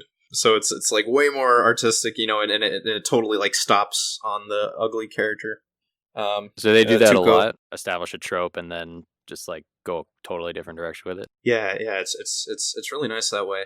Yeah, and it just makes it more realistic too. It's like these are the characters you deal with in the Old West. There's really no other characters. But it's like, yeah, there's totally that artistic like stop motion, like it stops on the face, and then it has the writing like this is the ugly, this is the good, the bad, it goes throughout there. So there's like just this total artistic style that you're just kind of anticipating this whole time. Is there the whip sound effect? Yeah. Oh, totally. Yeah. Whole whip thing. Good old Western trope. Beautiful. It's awesome. But yeah, I guess we'll go into the characters. Yeah, I'll try not to like totally spoil too much for people because this movie is so good that you just have to experience it yourself. Yeah. Oh, definitely. This is definitely one worth your time. Suppose I should put a spoiler warning in. I guess so. Yeah. Spoiler warnings. Spoiler warnings from now on. About now we're in. Spoiler warnings. All right, so the character, the good, the man with no name, which he's shown in 2 other movies before this, portrayed by the handsome, chiseled Mr. Clint Eastwood himself, which I think he's canceled now, but it's whatever. Being a, I mean, he showed up at the Republican National Convention like a few years earlier, like with the Obama thing. So I think he's like kind of associated with that. So. I guess he's technically canceled, but it's whatever. But I mean, he's still doing Hollywood movies, so I mean, I guess he's not entirely canceled. But he did that like Richard Jewell movie, the 1517 to Paris or whatever, which are pretty recent. I think those were like 2018 and 2019. So I'm like, so he's still in there, okay, still doing his thing. But it's funny too. The budget for this film too was kind of squeezed to death by his demands for his salary too. I mean, it's the 3rd installment for the film, so he kind of asked a lot to return. Which I'm glad he did, but... Okay, and is this one that you need to see the other 2 to watch? Well, or? Luckily, the thing about this film is it's a prequel to the other ones, so you can definitely see this without seeing the other 2. In fact, it's probably best to start with this one, and then go into the other 2, if you want to see it story-wise. But yeah, it's... and that's the thing about the other 2, is that they follow more of the stereotypical Western tropes of it. It's a little more humanized. Like you can tell the director, because he directed all of 3 films, like he tried to be a little bit more of like breaking those stereotypes with the other ones, but there's still kind of that stoic, heroic type tropes that you see with the man with no name. And then it's just this movie that just totally kind of twists that idea. Blows him out of the water. Yeah, pretty much. Which, I mean, I guess it's a, and it totally follows his overarching, like, redemption, I guess. Because he's kind of like the Han Solo, Arthur Morgan type. So, all right. So, yeah, so he kind of starts out, as the rough, gruff outlaw type of thing in this movie. I mean, he's a little bit more of a guardian angel, but it kind of sets him up to kind of go up that path to good. yeah, even though there is a dark side to him, he kind of like does the right thing, always. And he also has like the sobriety side to him too. He always like denies booze and like other things. He's not a man of many vices. Yeah, exactly. He does have a cigar, but it's but he usually stays away from more toxic things, I guess. So because his whole thing is like it interferes with his shooting. I guess his aiming. So he's like kind of keeping it. He has a sense of purity for sure. I can definitely tell like Arthur Morgan in Red Dead 2 is more of this character, I would say. More so than John Marston. I think that's and I think too in Red Dead you can actually like get his outfit, which is pretty cool. Get the Man with No Name outfit. The old poncho? Yeah, little poncho. Little fistful of dollars poncho. It's pretty cool. I want to get the Massacre at the Grand Canyon deadpan face skin. Yeah, release the deadpan face, Rockstar. We want DLC. We want Massacre DLC. Release the Snyder cut of Massacre. Release the Snyder cut. Exactly. But yeah, there's this whole like guardian angel trope to him when he's like with the ugly with Tuco. He's totally like trying to con all the time. And he's totally Tuco's guardian angel, like shooting him off the noose and driving off with their money, pretty much turning him in for money and then shooting him off the hangman's noose. So yeah, there's this guardian angel type to him that's pretty interesting, and that's really shown too. Like later on, they're kind of going through this like Civil War battlefield, and they see like this poor Confederate like young soldier doesn't know what he's fighting for. He's just like experiencing the horrors of war, and he's like, "Oh my god, this is not what they promised. This is not like the simulations." He's totally dying, and Blondie is just super compassionate with this guy. He's just kind of approaches them, and it's the soldiers like last dying moments, and Blondie just gives him a nice little cigar, little comforting swig of the cigar, and kind of and it's a great shot too. It's like when he inhales the smoke, you see this comfort just going through the soldier, and then you just see the exhalation of his last dying breath with the smoke. It's just quite a beautiful little cinematography. Like this movie's in good hands. You could see why they use Eastwood as like the spirit of the West in Rango. Yeah, that's so true. Yeah, because he's pretty much that. He's kind of the angel of the Old West kind of thing. And it kind of goes with like this director too. Like with war, he kind of sees the error in both sides too. So it's kind of like more of his like absurdity of war and how much it affects people. I mean, this is like just a kid, just like man, he's totally devastated by war. So the director's trying to get a little stance, and you kind of see that later too with them being captured by the Yankees. Was this guy like famously anti-war as well? Like I see why George Lucas liked him. George Lucas was like notoriously anti-war. He made those shitty prequels just to talk about that. Yeah, exactly. With long drawn out politics, just to let us know how bad war is. No, it's totally he's totally anti-war. He thinks there's kind of evil on both sides kind of thing. He just had a bit more creative way of displaying it than Lucas. Yeah, definitely did. Yeah, this guy actually knows how to do films. Anyway. And I love too just how badass Blondie is, because he there's this whole sequence where he actually teams up with the band, and he's kind of after Tuco. Tuco's kind of like lurking around this like abandoned town. It's like pretty devastated by war, and Blondie hears a gunshot from Tuco, and he's like, how do you know it's Tuco? How do you know it's that guy? And he's like, every gun makes its own tune. So he kind of knows his guns, which probably explains why he shoots so well. And he shoots so many hats off in this movie. He shoots so many. There's so many. I wanted to count them, but I forgot to. So if you guys are listening to this, leave a comment. Let me know how many hats have been shot off in this movie. His hat count. The typical. Yeah, his hat count. Give us a hat count. Yeah. So yeah, that's kind of fun. And there's this whole thing too at the end, because I mean, sure, he's a good guy, but maybe at heart, but he still has some of that dark side to him. And okay, he's still like an outlaw. Yeah, he's still conning people. He's still stealing money. He's still, he's after that gold too, Bill Carson's gold. That whole thing, and even at the end, it's his character is totally questioned by Tuco at the end when he gets shot off the noose. And it's like Tuco just protests at him. He's like, "You know what you are, you dirty son of a bitch."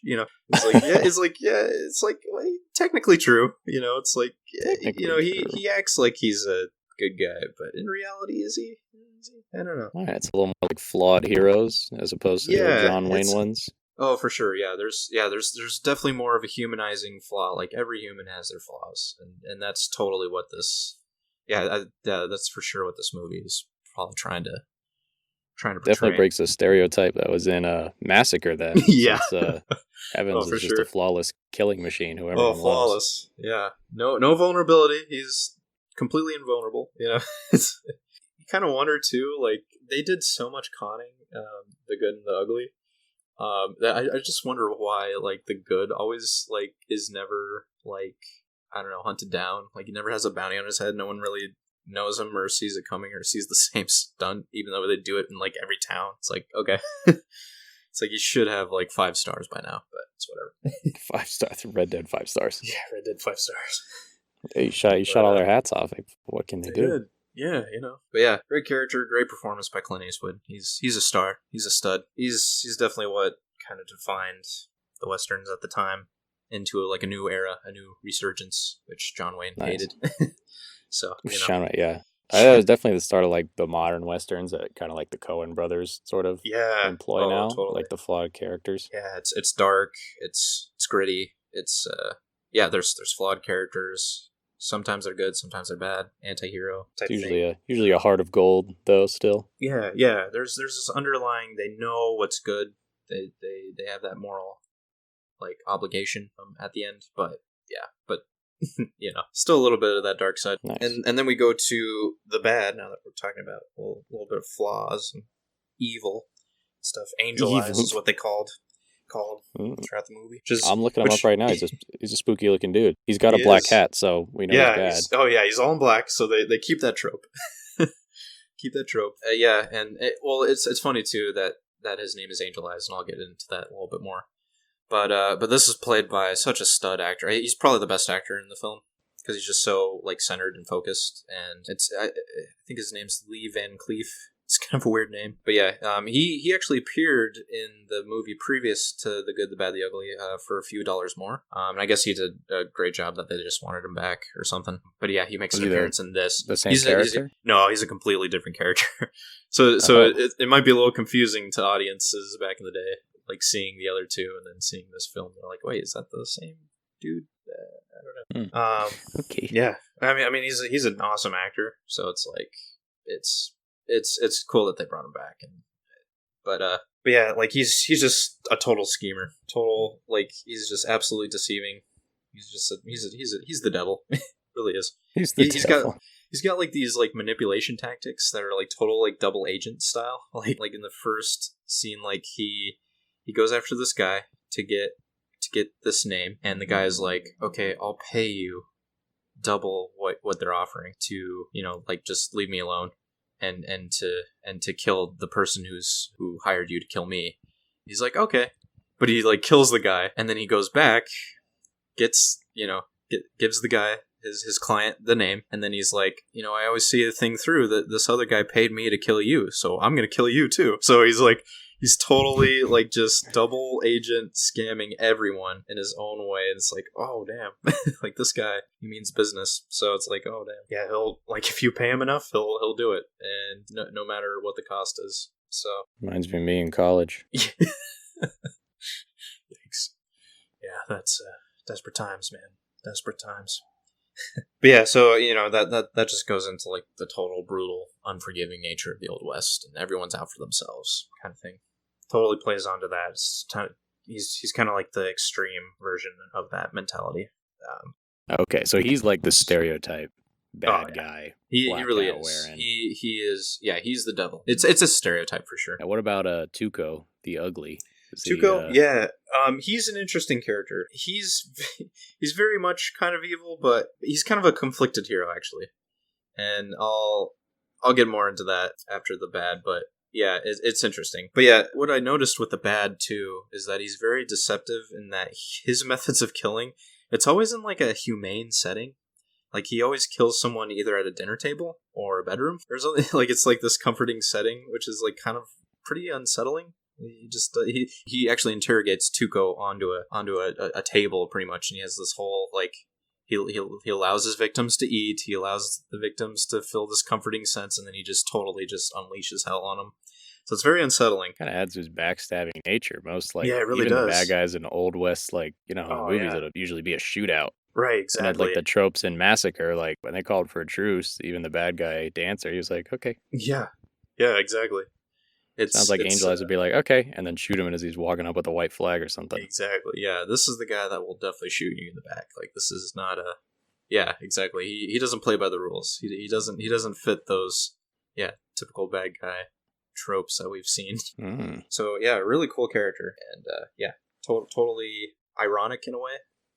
Some of those deaths, but it's totally kind of a take on like the primal nature, like striving for being well fed and living in comfort with whatever means necessary. Yeah, it's kind of like I'll get what I can just to be well fed at the end of the day, to be in some type of comfort. And later on too, they do get captured by the Yankees, because they Tuco and Blondie dress up as Confederate soldiers just to like get through the territory.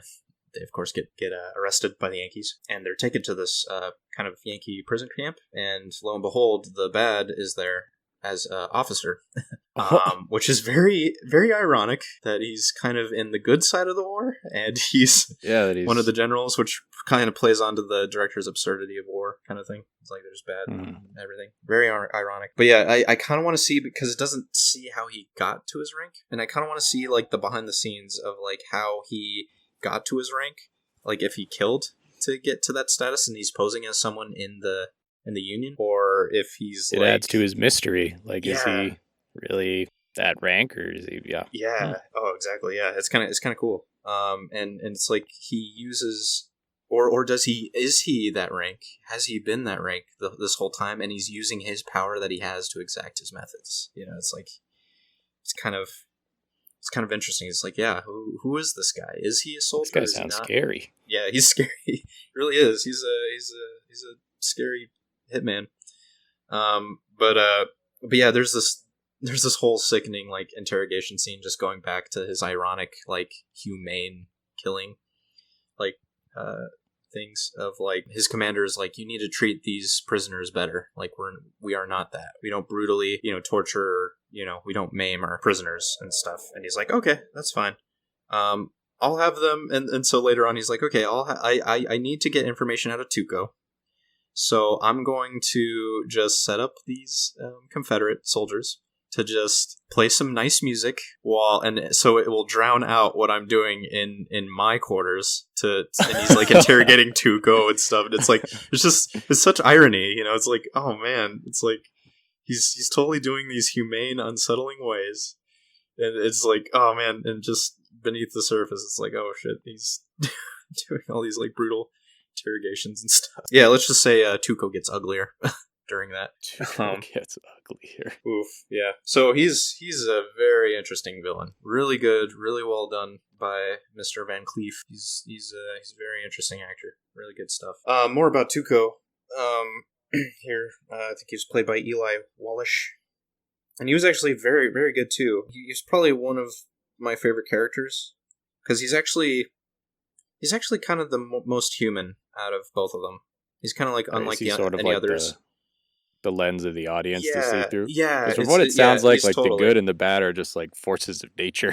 Yeah, exactly. They totally are. It's that total like moral. They're two morals, and that's what I think is what this movie is. It's Tuco is an average human, and he's fighting with a devil and an angel on his shoulder kind of thing, going through that type of like moral conflicts and stuff. Yeah, it's kind of funny too. Like at the beginning, it's like, sure, I think he thinks he's bad, but he's actually just kind of a joke, kind of in a way. I mean, later on we do hear his like criminal record, which is like pretty messed up. Like he's raped, he's maimed, he's burned things down and stuff. Which yeah, but like just the way he acts throughout the movie, I can't really see that he's done that before. Like he's kind of a bumbling idiot. Read off his criminal history, so is it like? Yeah, implied that he doesn't do those things, like they're part of his scams with. Yeah, that might Blondie? be. Yeah. Actually, that's a good point. Maybe it is part of the scamming. Yeah, totally. Yeah, I think that might be it. Where Does it show him 'Cause- ever like really capable of like atrocities like that throughout the not movie? really. Yeah, not really. just kinda Because like comic even relief. he robs a it's more of comic relief, and he robs a store for a gun, but he robs this poor shop owner, and then he like brings out an alcohol bit, goes to drink it, but then he's like, you should probably have it because So it's like, so he doesn't like kill the owner. He doesn't like. Sure, he like harasses him just a little bit, but like, yeah, it's just like, has he really done those things? I feel like he's just a bumbling idiot, kind of thing. It's the Wild West. If you haven't yeah, robbed it's at least one person, you're Yeah. probably dead. Exactly.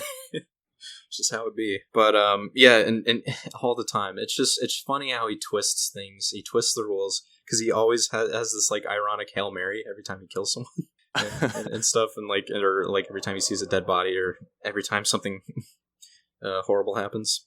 And and it's kind of a callback. Like he did have a religious upbringing and stuff, so he like does this like ironic like Hail Marys every time something bad happens. It's yeah, every time there's like a death or he sees a dead body, he's just like Hail Marying stuff. So it's kind of like, yeah, it's interesting. It's kind of like this false sense of security from this guy, and kind of like denial of like what he's done in the past or something. Yeah, he's totally twisting the rules, and he's totally bending them to his needs and stuff. It could be a callback to his religious upbringing. There's a great scene with him and his brother. Actually, he takes Blondie back to this monastery that his brother was a part of. Oh, And it's just this great scene of them talking about like just different paths they took from their upbringing, and kind of talking about like just how they were brought up and things. And Tuco went his own way, and even Tuco's like, I did what I had to do. It's like I at least I had the courage to do half the things I've done and stuff. Kind of like taunts his brother a bit there at the end, but it's just really a nice scene, and it just kind of like, I don't know, humanizes his character because he's like the only one with like an actual like background, and you see like where he's come from and why he's doing the things he does. So it's kind of nice. yeah, it kind of adds to yeah. how he's sort of like the lens. Oh, for the sure. Yeah, audience, exactly. Since he's the only one with a real history, everyone else the other two are kind of a mystery. Yeah, pretty much. Yeah, it's totally a character that like someone like the audience can definitely relate to. That's kind of the groundedness of this movie, I guess. Nice. Yeah, it's pretty good. And yeah, it's just it's funny too, just like with his twisting of rules. I mean, like he even like gives the good like his Blondie nickname, because he like takes like there's this whole confrontation in the desert, and the good he got the name of the tombstone that they're looking for to get the gold buried within, and he won't tell the ugly, and he actually kind of like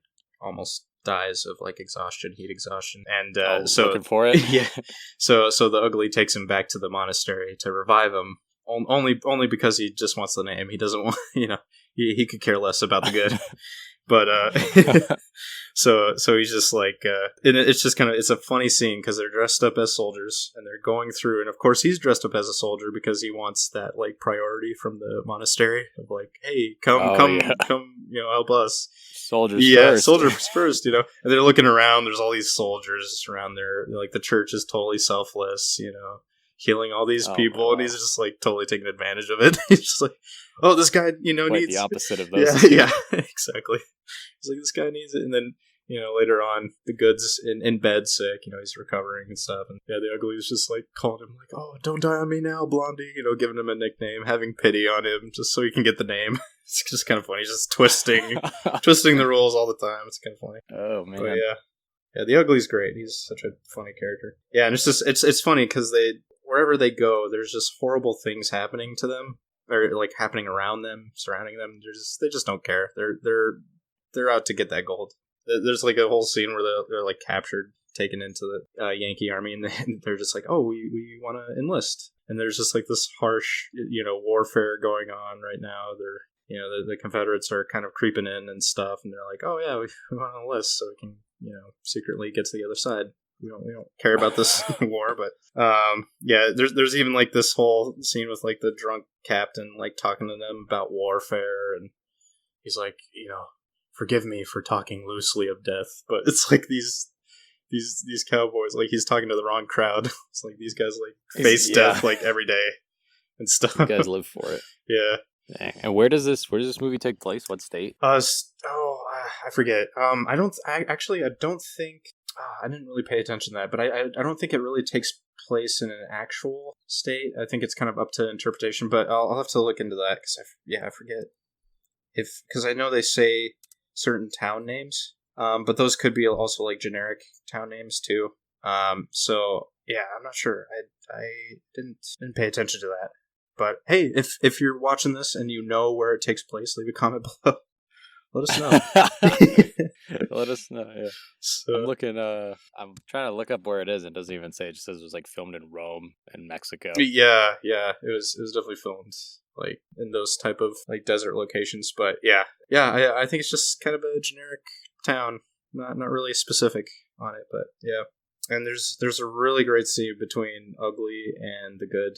It's probably one of my favorite scenes, other than the end. I call it the spur scenes, the spurs, and it's when the Good is kind of hunkered down in this hotel room.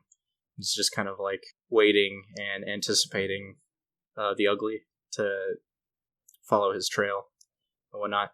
And the Ugly sends a bunch of hired men go up and kill him, but the thing is like their spurs is what alerts him, so he's got like this super good hearing. You know, this Good, he's a total like superhero type. He just can do no wrong kind of things. These Western main characters they really are. They can hear things. They can even they're animals. Yeah. And it's funny too because he's like while this is happening, there's like in the town there's like this whole like war ceremony, a bunch of people marching in, letting off cannons, but yet the Good can just hear a bunch of spurs on their boots, spurs in the hallway. Yeah, so it's like which is kind of badass, but it is cool because the door opens, they go in, he does the dead eye shot, kills them all in the hallway and stuff. They barely open the door. He's they're already falling on the ground, and then he hears like a gun cocking behind him. It's like, oh, the Ugly kind of went through the window. And he hears his spurs, too. A little too late, which is kind of cool. But the thing is, too, he kind of indulges in this moment of trying to get back at the Good for kind of leaving him out of one of the cons. Oh, and, did you just like leave him for dead? Yeah, he pretty much left him for dead. Yeah, he's like, nice. My town's that way. We made enough money. Bye. Bye. So, yeah. So the Ugly was out for revenge. And he's totally indulging in the moment. He's like, okay, I need you to stand up on that stool. Put this noose around your neck, and it's kind of like this. He falls into this villain trope of like indulging in the kill and not just straight up doing the deed. That's because some real James Bond shit. It really is. Yeah, every villain loves to just they love to be caught monologuing, as the Incredibles. You caught me monologuing. Yeah, caught me monologuing. Does Angel Eyes ever do any of that shit, or does he just? He's cold. He's stone cold, right? He's stone cold, and he monologues, but it's in order to kind of uncover his victims. He's trying to uncover. He does it in a deceptive way, where he's trying to learn information from the person. Yeah, he kind of comes at him first, does a little like dialogue, kind of gets to know his victims, make sure he's getting the right information he needs, and then he does the deed. He does it in a better, more calculative way than the Ugly does. Ugly's just doing it just to harass and fool. Yeah. So he doesn't do like the James Bond "I'm a villain" monologue, as you said. He like makes him comfortable, gets what he wants out of him, and then he doesn't hesitate. Yeah, exactly. Yeah. Okay.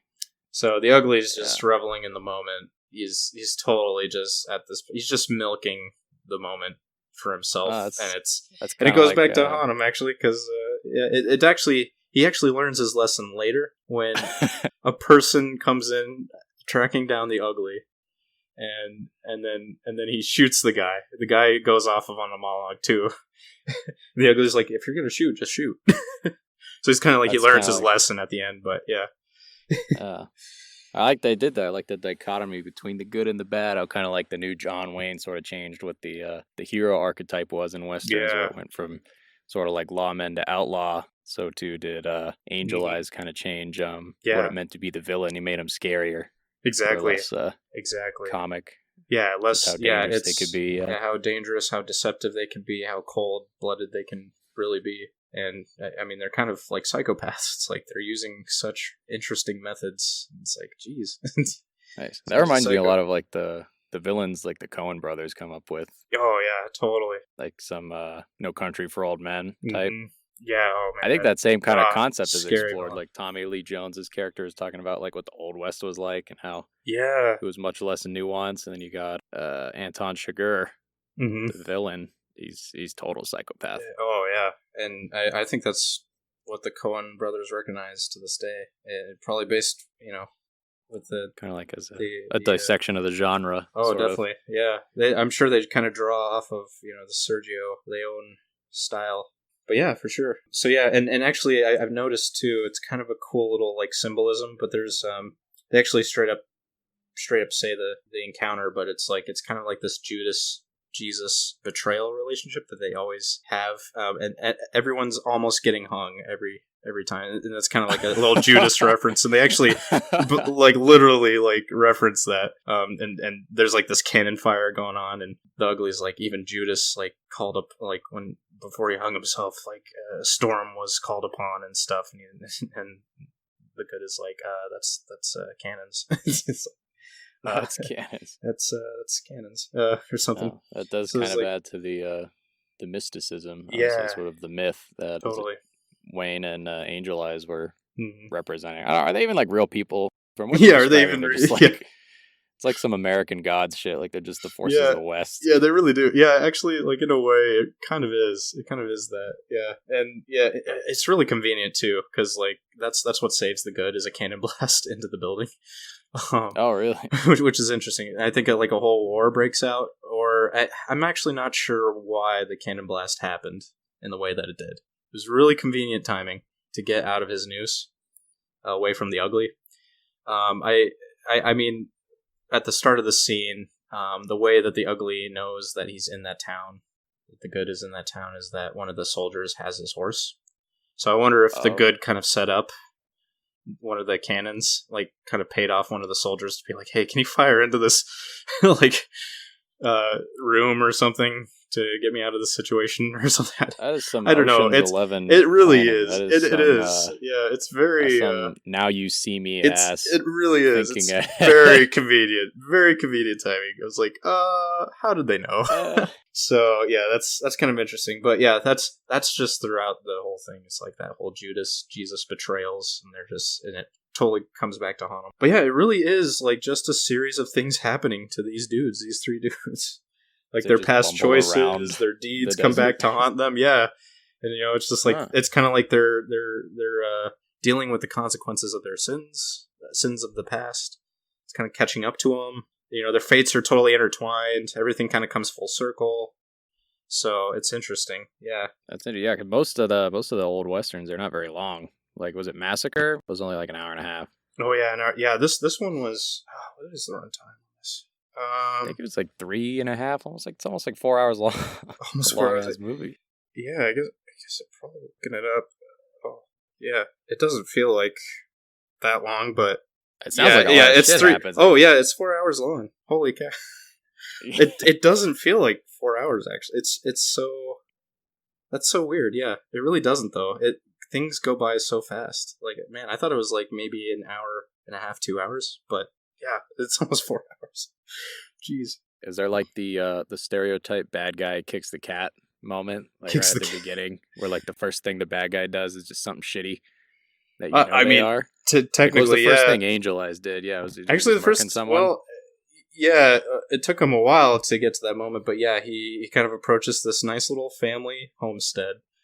He's, typical bad guy, like shot of him like looking out under his like black hat brim, wide brim Ooh. hat and stuff, and Okay. he approaches, you see him slowly walk into their homestead. This guy's like cooking. He's ready for like a little meal with his family. Tells his kids to and his wife to basically leave the room. And there's this whole just kind of like stare off between them at this dinner table. I mean, the bad just sits down to eat.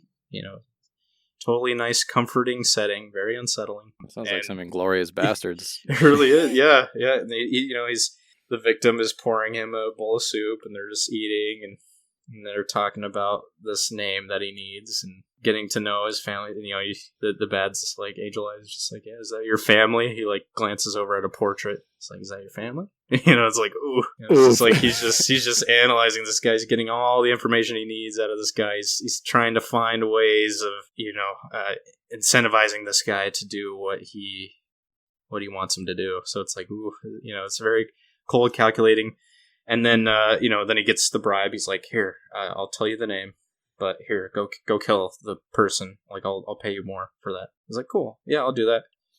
And then it is kind of like a little Greedo Han Solo shootout where like Angel Eyes is like, cool, but I always, whenever I'm paid, I always see the job through. So it's like, and so the guy reaches for his gun and then, gets shot. And then, his family is trying to like defend him and stuff. It's like, oh man, they all get shot and stuff. And it's like, oh man, it's pretty. He's pretty brutal. It's definitely. It kind of does call back to some of those stereotypical like bad guy things, but it's in a little bit more like calm. It sounds collected. like a much scarier one. There's more of a build up. Yeah, there's more of a build up. Yeah, which I mean, that's the entire movie. Yeah, it's like an anticipation build. Nice. So, which actually brings us to the end. This is like the biggest anticipation scene.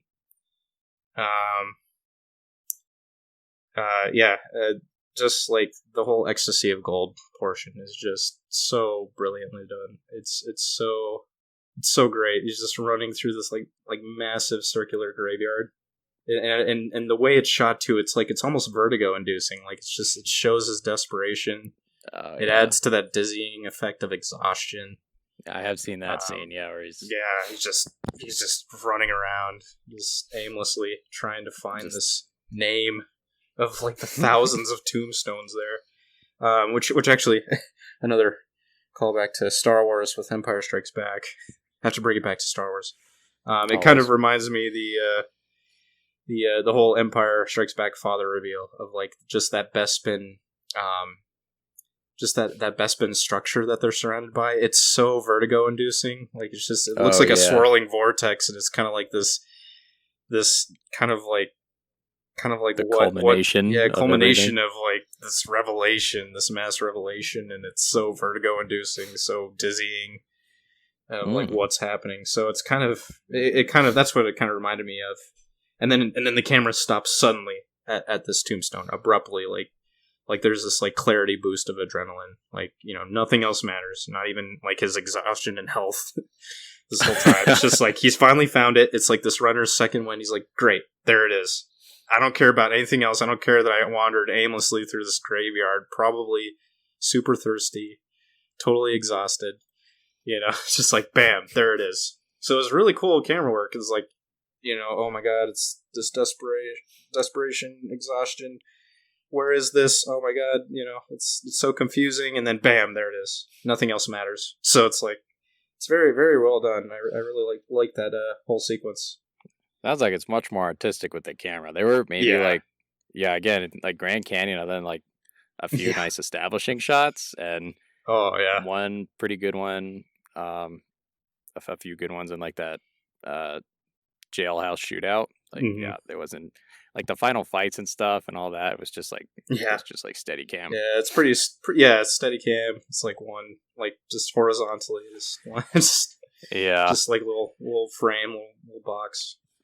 Like just but yeah, and then it finally finds the tombstone. It's like there it is, and he starts digging and defiling this grave and stuff. It's kind of like it's like he just doesn't care. The gold's underneath, and it's kind of a callback to like how close like each of these characters live each day to dying, like to death, like they're like they aren't afraid to walk that tightrope close to death in order to reach their goal. It's like even defiling a grave. I mean, like death is staring them in the face when he's like digging up the grave, and it's like it's kind of what they're what these people are about. They don't care. They'll get what they need. So they don't really fear death as much. They kind of stare it down in the face every day. But and then that just brings us to the trio. The big the shootout. standoff, the big, which Wow. is probably the best anticipation in cinema. Love it. Wouldn't It a takes standoff be forever. cool in a Western? Yeah, isn't that just Yeah. like 2 minutes of them It's staring? 2 full minutes Just of just back and staring, forth. and it's glorious. I love it. And it's it's so glorious. good. It's so The good. music swelling. Yeah. Man, every time that scene, I'm just glued to the screen. Like, oh my god, I can't even. It's so good. It's probably the best scene and best score too. Other than Ecstasy of Gold, of course, but it's just great. I mean, the graves are surrounding them on all sides. There's no way out.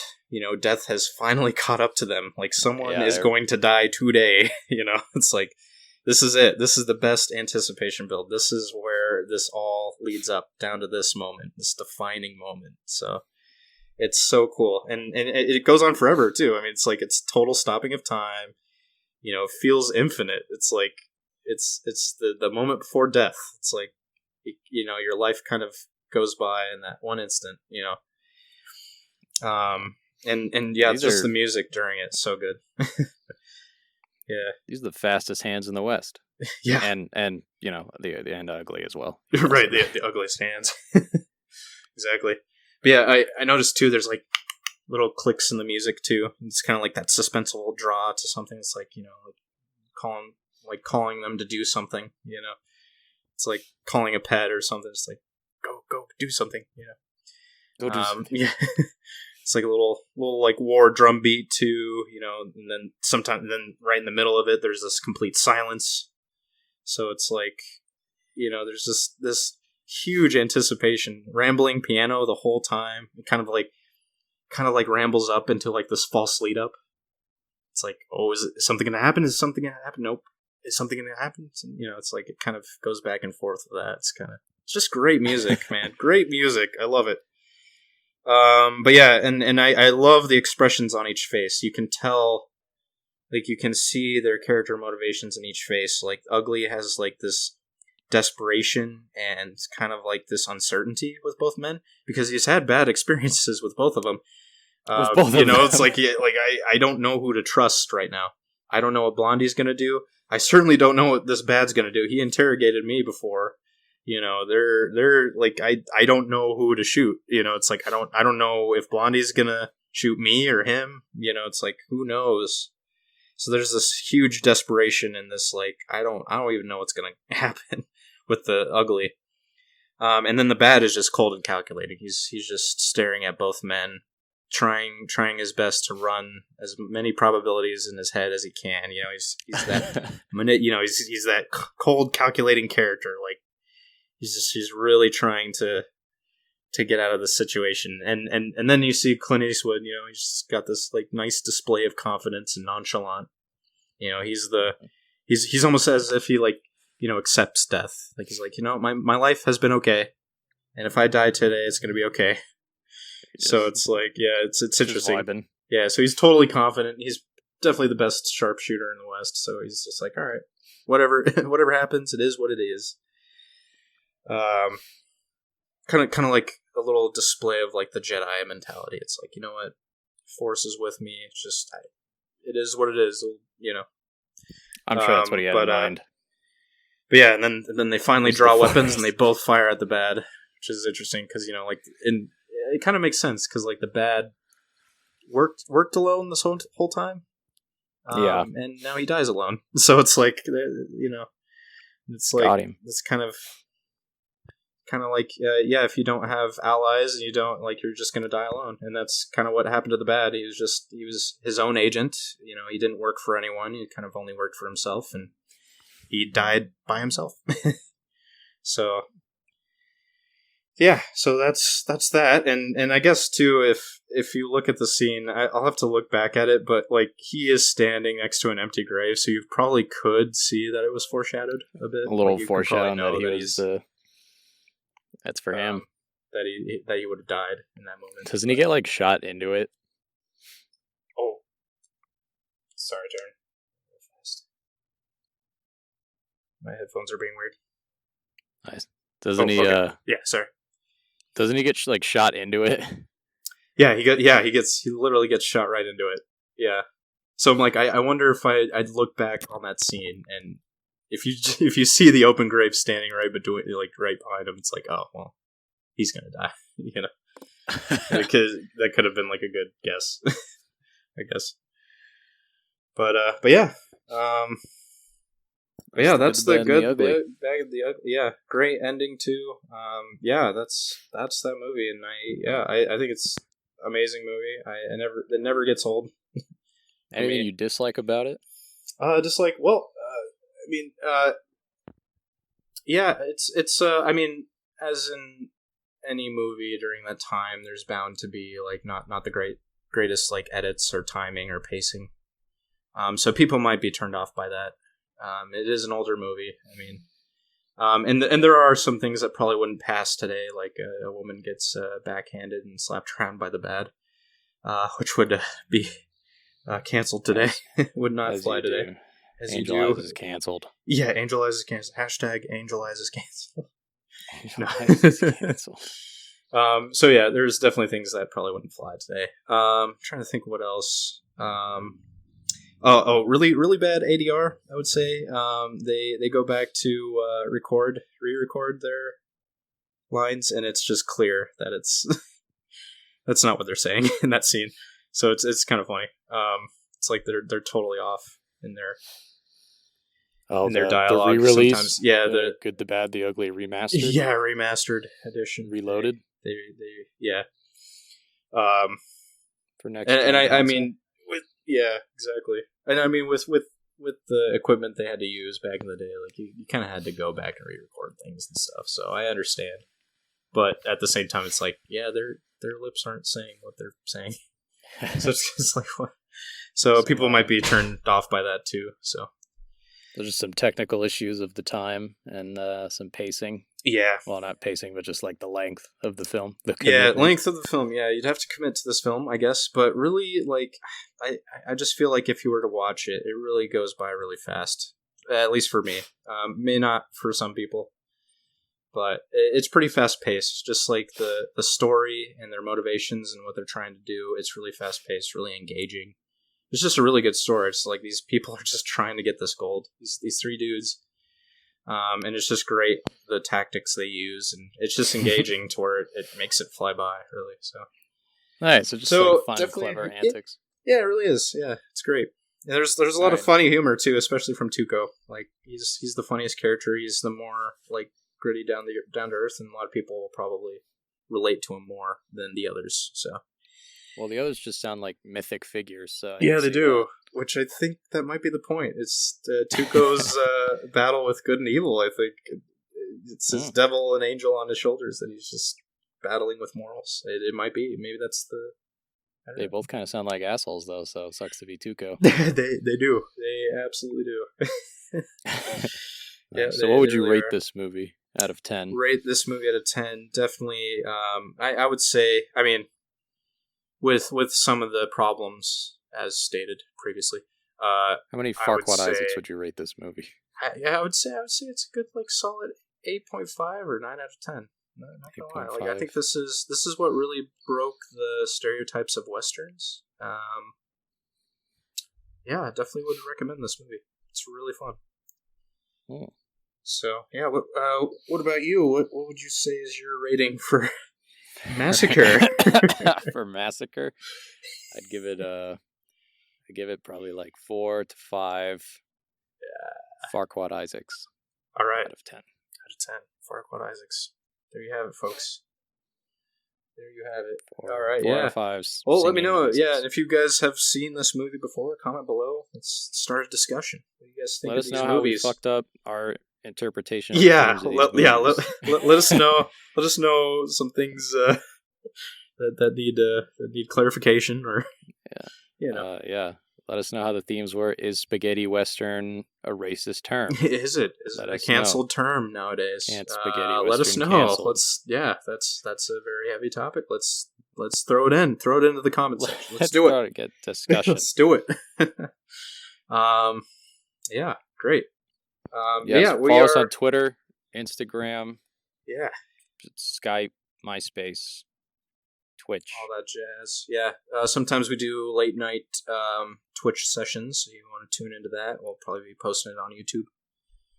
Or join other means, or join us. Yeah, join us live. Or join. We'll have a play Discord the game soon. with us. You know, Can't be worse than us. Yeah, can't be worse than us. We did a Halo playthrough recently, so little campaign playthrough. So, yeah, join us with that. Episode 2. What are we doing? Episode 2, the moderns, the modern westerns. Yeah, I think so. Might go into more of the moderns.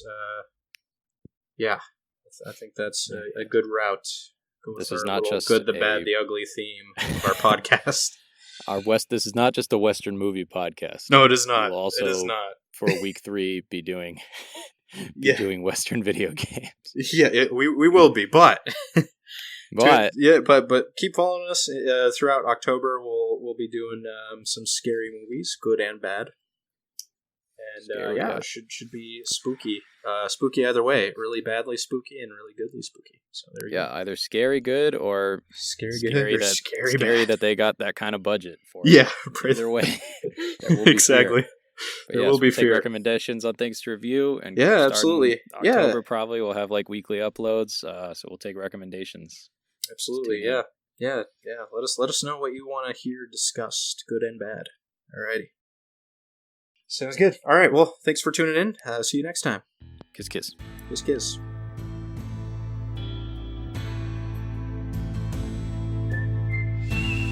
Howdy, y'all. This is Terren, a.k.a. The Bad. Thank you for tuning in to our new program. As part of our big 3-episode launch, the boys wanted to put out some bounties to help build the gang a little. The first 50 lawmen to give us a 5-star iTunes Wanted review will be entered to win a gift card for any movie theater streaming service of their choice.